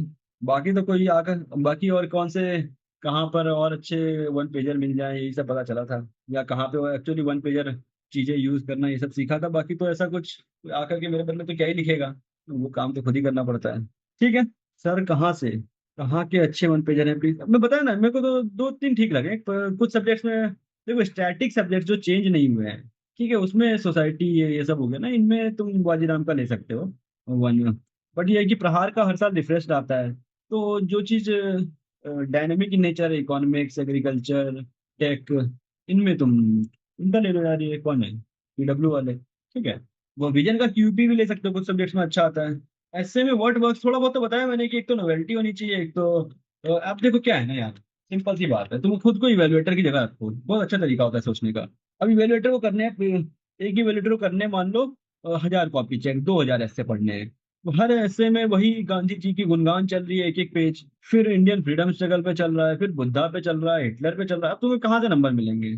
बट कुछ नोवेल एग्जाम्पल्स हो, और एग्जाम्पल क्या कहते हैं ना, it is not a dumping of examples कि आपने यू हैव, उससे आपको क्या पता चलेगा, देखो एग्जाम्पल इज नॉट प्रूफ। अगर मैं ये कहूँ कि क्या कहते हैं, बुद्धा ने घर से निकल करके रिस्क लिया, इसलिए हमको रिस्क लेना चाहिए, तो ये तो बेकार की बात हुई ना यार। ये कोई प्रूफ तो नहीं हुआ। लेकिन रिस्क टेकिंग की क्या चीजें हैं, रिस्क टेकिंग से क्या क्या डायमेंशन टूटते हैं, करेज हुआ या जो भी है, इसलिए बुद्धा ने किया, इसलिए हमें भी करना चाहिए। तो एग्जाम्पल इज सब्सटेंशिएटिंग द आर्ग्यूमेंट्स, जो भी हो एलक्यूज भाई। ठीक है, मुझे लगता है सारी चीजें हो गई हैं सर, रूलिंग गवर्नमेंट को फेवर करते तो अच्छे मार्क्स आएंगे।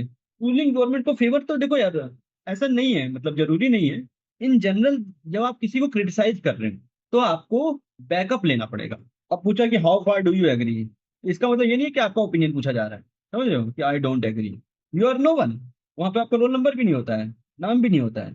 इसने अपने आप को उस समय आपको बताना पड़ेगा कि इन जनरल ये होना चाहिए कि if you are criticising not just India, Indian government और एनीथिंग, डब्ल्यूएचओ के भी बात आया क्वेश्चन ना, या रूरल गवर्नमेंट्स पे बात आएगा, क्या कहते हैं, पंचायती राज को, तो भी आपको क्रिटिसिज्म किसी को तो बैक करना पड़ेगा कि as per India justice report, as per फलाना India organisation, as per writing more points fetch more marks definitely, no doubt about it. बस ये है कि कोर चीजें जो हैं उस क्वेश्चन के, जैसे मैं बताया ना कि हर क्वेश्चन से 4-5 मोस्ट इंपॉर्टेंट पॉइंट्स होते हैं, वो ऊपर दिखा दो ताकि बंदे को समझ आ जाए कि तुम्हें आता है।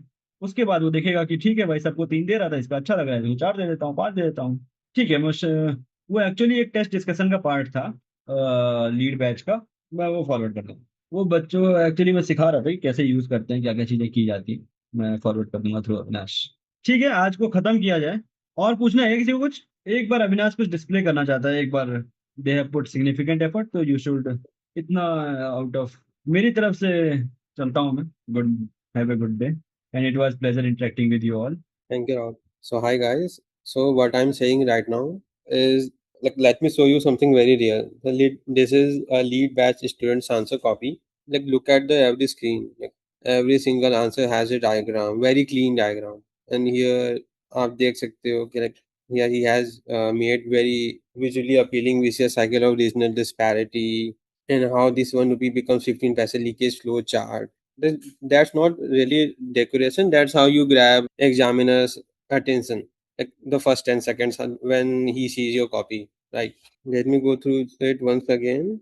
And we have started lead from just from the May, and we are right now on 28th June, right? So this is just of 40 45 days of teaching, by Rahul sir that he or she has accomplished this much in a very short amount of time. And this is not just one copy. We can go to the multiple copies. As right now, I have only three.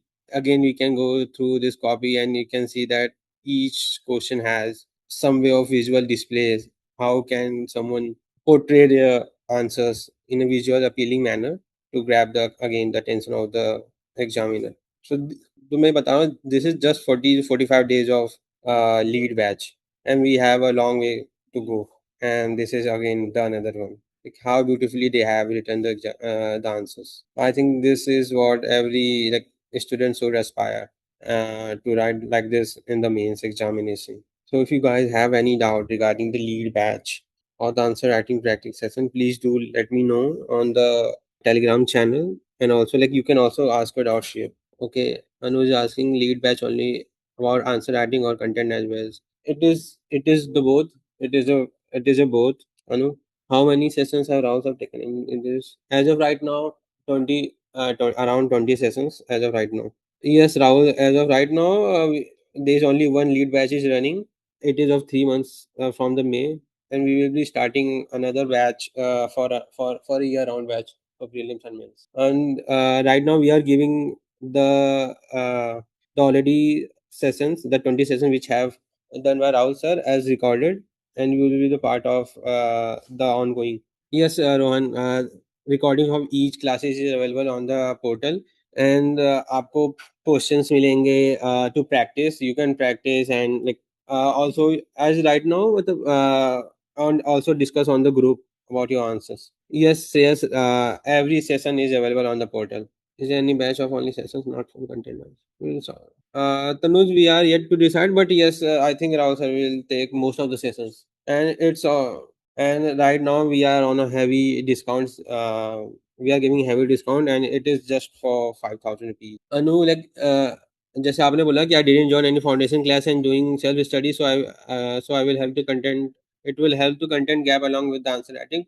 I think yes, Anu, कि most of the people जो lead batch के part हैं वो foundation class कर रहे हैं या haven't joined और सेल्फ स्टडी कर रहे हैं, बट दे उनको काफ़ी ज़्यादा हेल्प मिली है through lead batch, and they are doing very good, so you don't have to worry about it, and they are also catching up very fast, thanks to our team, so you don't have to worry about it, Anu. So validity for timeline for that recording will be available for as of right now it's February 2027. Can we get recording? Rohan, we will let you know about it. Chris, can you ask your question once again? So, and also Vishnu Priya, the cost of the current 2026 lead batch is right now is 5,000. When we have started, it was 7,500, and it was on a discount of from 15,000 rupees. So from the 15,000 rupees, we have brought it down to the 5,000 rupees just for you guys. Just give me one more minute. Rahul sir is back. Let me make him co-host. Yes. तो अविनाश ने बोला कि co-host मतलब क्या कहते हैं 2020 क्या कहते हैं लीड बैच से रिलेटेड डाउट्स हैं तो उसको बताने के लिए ना, तो मैं एक बार सोचा कि चलो ठीक है क्लैरिफाई कर देता हूँ। मैं समझाया था तो हाँ, नहीं उसमें अपन कर क्या रहे हैं मैं सिंपल सी बात बताता हूँ। जो अपन ने मतलब डिस्कस किया 5-7 सेशंस में कि how to do answer writing, पहले अपन ने अप्रैल में सेशंस लिए थे, उसका स्ट्रिक्ट इन्फोर्समेंट कराने का कि how every element of the answer could be perfected कि हर word should carry every word should carry weight, कैसे रीजनिंग सब्सटेंशिएशन।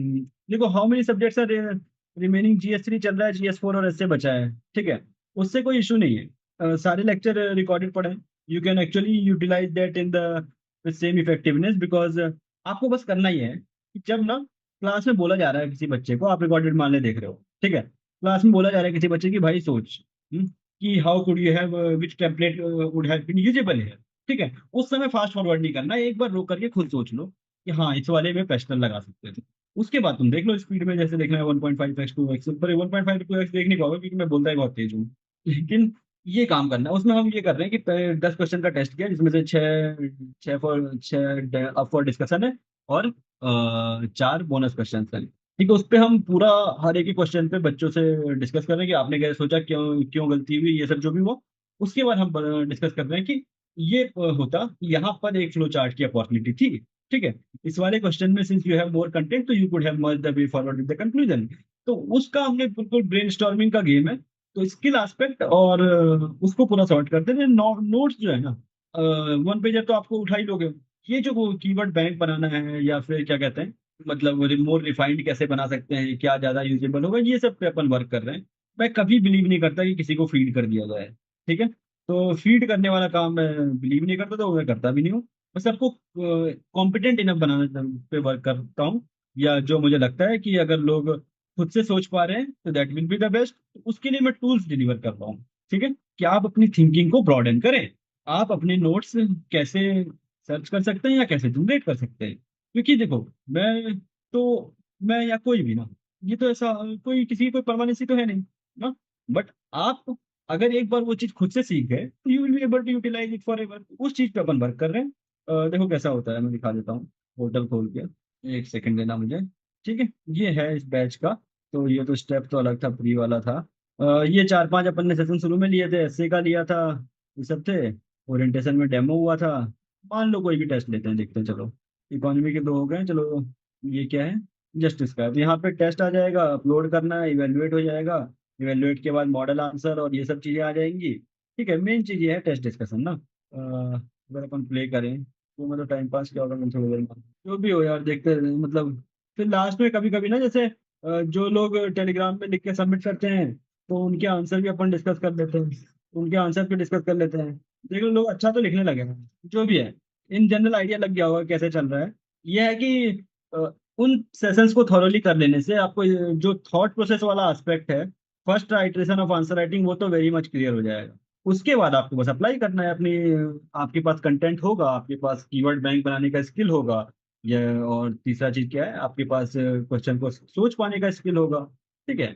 उसके बाद बस आपको उसी चीज को तेजी से करने का बार बार प्रैक्टिस करनी है। ठीक है। ये मेरा आइडिया था। और वर्क तो कर रहा है यार, लोगों को हेल्प तो कर रहा है। इसका सबसे बड़ा पैरामीटर क्या है, पैरामीट्रिक क्या है, मतलब मैं तो चलो ठीक है अपने इको चैम्बर में हो सकता हूँ। बट जो लोग एक बार आए वही लोग बार बार सेशंस में आ रहे हैं लाइव भाई। अगर सेशन में लोग आ रहे हैं मतलब उनको भाई 3-4 घंटा बैठना अच्छा लग रहा होगा, वर्थ इट लग रहा होगा। बाकी तो जो भी है। तो ये अविनाश ने बोला कि समझा देने को, तो मैंने समझा दिया भाई। और कुछ बताओ, और तो बाकी ठीक है। नो साउंड सर, क्या इनसाइडर इन्फॉर्मेशन दूं मैं नमन। मैं 27 अटेम्प्ट तक तो देखो वैसे तो नहीं रह पाऊंगा ऑफकोर्स। बट जो ये दूसरा वाला बैच का बता रहे हैं क्या, तो उसमें मैंने सोचा है कि अभी 1-1.5 मंथ है, तो उसमें मैं एटलीस्ट सबको ट्रैक पे ला दूं। उसके बाद की चीजें खुद से कैरी फॉरवर्ड की जा सकती है, रिकॉर्डेड लेक्चर। बाकी क्या है कि अगर चाहिए हो तो ये वाले बैच का भी एक्सेस ले लेना है, उसके साथ बात करना कि क्या 27 वाले बैच में इनका भी एक्सेस मिल जाएगा, जो भी है वो सब तो फ्लेक्सिबल चीजें। लेकिन ये बात है कि अब वहां पे भी ना हम लोग ऑलमोस्ट सैचुरेट कर गए हैं, तो लोग बहुत अच्छा लिखने लगे हैं। तो यहाँ तक कि सैचुरेशन आ जाए वो तो मैं करवा दूंगा, इसकी तो टेंशन की बात नहीं है। ठीक है। फिर फर्स्ट फेज ऑफ ट्रेनिंग थोड़ी टफ होती है ना, ये लवासना वाली, उसमें तो टाइम निकाल पाना कम हो पाता है। उसके बाद वाले में, प्री वाले में, फिर मैं लूंगा यार कुछ सेशंस, प्री वाले जो चलेंगे जनवरी ऑनवर्ड्स, क्योंकि second phase of training easy होता है। क्या सीक्रेट बता दूं मैं तुम्हें यार, ग्रुप में मैं एडेड रहूंगा कुछ ठीक है, कभी स्ट्रेटजी सेशंस ये सब सेशंस में ले लूंगा। ठीक है। बट ये है कि ग्रिप बनाना कि what works in an answer writing, कैसे सोचना, ये तो मैं करा दूं। 2 महीने जब यहाँ पे पढ़ा चुका हूँ, 1.5 महीने, अब मैं भी तो एक्सपीरियंस हो गया हूँ ना कि ठीक है अब वो चीज़ों को और कैसे कंसाइज तरह से बता सकते हैं, वो एस्पेक्ट्स भी हैं। बाकी ऑलमोस्ट सारे इनसाइड इन्फॉर्मेशन यार जितने पॉलिश लैंग्वेज में बता सकता हूँ मैंने बता तो दिया है ना। ऐसे और पता नहीं, अभी रिजल्ट रिजल्ट निकलवाना हो, कब आ रहा है रिजल्ट तो अलग चीज़ है, वो भी मैं नहीं निकलवा पाता हूँ। ठीक है। लेकिन वो तो अब कोई भी नहीं निकलवा पा रहा है। Any tips to score average marks in unknown question, वो बताया मैंने यार ऑलमोस्ट पूरे टाइम यही ना कि अ, मान लो क्वेश्चन में दो थीम्स हैं, दो में से अगर एक भी आता है तो उसी के पॉइंट जनरेट कर दो। मान लो इंडिया अफ्रीका डिजिटल पार्टनरशिप वाला क्वेश्चन डिस्कस कर रहे थे, तुम्हें पता ही नहीं है कि कौन सी पार्टनरशिप हुई है ना। लेकिन डिजिटल पार्टनरशिप होगी तो उनके क्या क्या पैरामीटर्स रहे होंगे, वो तो आप कीवर्ड बैंक में जोड़ सकते हैं ना, जो आपने बनाया है तो। ठीक है। तो उसमें आपको मिल जाएंगे 10 में 3 यार। बाकी सब लोगों को जब 10 में या तो छोड़ रहे होंगे वो लोग, या फिर 10 में 1 मिल रहा होगा, 1.5 मिल रहा होगा। How to access your answer copies, answer copies मैं डाल दूंगा। But not anywhere. डाला नहीं है क्या मैंने इस साल, कुछ कुछ टेस्ट सीरीज तो दी थी यार। बाजीराम दी थी, सारची दी थी, पता नहीं किसी ने डाला है कि नहीं डाला है। बहुत सारे टेस्ट पेजेस से फिर मेरे को वो अपने नाम वाम हटाना पड़ेगा। कीवर्ड बैंक कैसे बनाए यार, रामायण खत्म हो गई है। जीपीटी या इन सब से बनाओ यार, मतलब कन्वर्सेशन करना है कि पहले तो तुम्हें थीम आइडेंटिफाई करना हुआ है, which will be GS starting in this lead batch, one से ही करेंगे मुझे लगता है, पिछले बार टू से किया था। क्लॉड और GPT, Claude is the best but costly है, वही बात। जीपीटी भी दिन में 1 घंटा चलाओगे तो दे देगा काम की चीज, 2-3 घंटे बाद वो खत्म हो जाता है उसका लेवल। ठीक है। बाकी अगर देखो, अगर जाने से पहले अगर होगा तो एक आधा और सेशन कर लेंगे इस टाइप का फ्री। मिलने का टाइम दे थोड़ा जल्दी में ही है तो यार ये सब टफ है भाई। मैं इस चीज़ की प्रॉमिस नहीं करूंगा। हाउ टू कॉन्टेक्ट यू, बात करते हैं ऑनलाइन। देखते हैं मैं यार इस चीज़ का ना मुझे फिर डर लगता है कि पता नहीं वन टू मेनी स्प्रेड हो जाता है। बाकी देखो, ये चीज़ टफ है यार, कॉन्टेक्ट ऐसे डिस्ट्रीब्यूट करते रहना। सॉरी यार, मिला नहीं है, आज मिलेगा तो टेलीग्राम पे आ जाएगा, इस सब की टेंशन मत लो। नहीं होगा सर एसएसपी, सैनिक स्कूल पुरुलिया से हो तुम? अच्छा गुड। मैं घोड़ा खाल से था, नैनीताल। ठीक है। आंसर शीट में दे दूंगा, answer that is the way to speak, मैं कर दूंगा पेपर से। लेकिन ये भी बात है कि जो मेरे पेपर थे 2025 में, वो उतने अच्छे नहीं थे जितना मैंने उसके बाद सीखा सिखाते हुए। ये बात भी ट्रू है। मेरे को इस बात को एक्सेप्ट करने में कोई दिक्कत नहीं, वो उस समय तक क्लियर हो गया था। लेकिन उसको मैंने देखो मेंस में क्या है कि सबसे अच्छे मेंटर्स या वो लोग वो हैं गाइड, जो सब्जेक्टिव चीजों को ऑब्जेक्टिव बना पा रहे। उस पर मैंने बहुत वर्क किया, बहुत रिसर्च किया है आफ्टर मीन्स, सिखाते सिखाते। वो चीज़ उतनी अच्छी मेरे को उस समय भी नहीं थी, पर फिर भी काफ़ी क्लैरिटी थी मुझे। ठीक है, तो मैं आंसर शीट में एक बार सारे अपनी जगह, अपने सारे आंसर शीट्स में थे अपने name, roll number, contact number हटा करके कर दूंगा, जीमेल आईडी हटा करके। अभी के लिए गुड नाइट, गुड इवनिंग जो भी हो, and again a pleasure interacting with you all.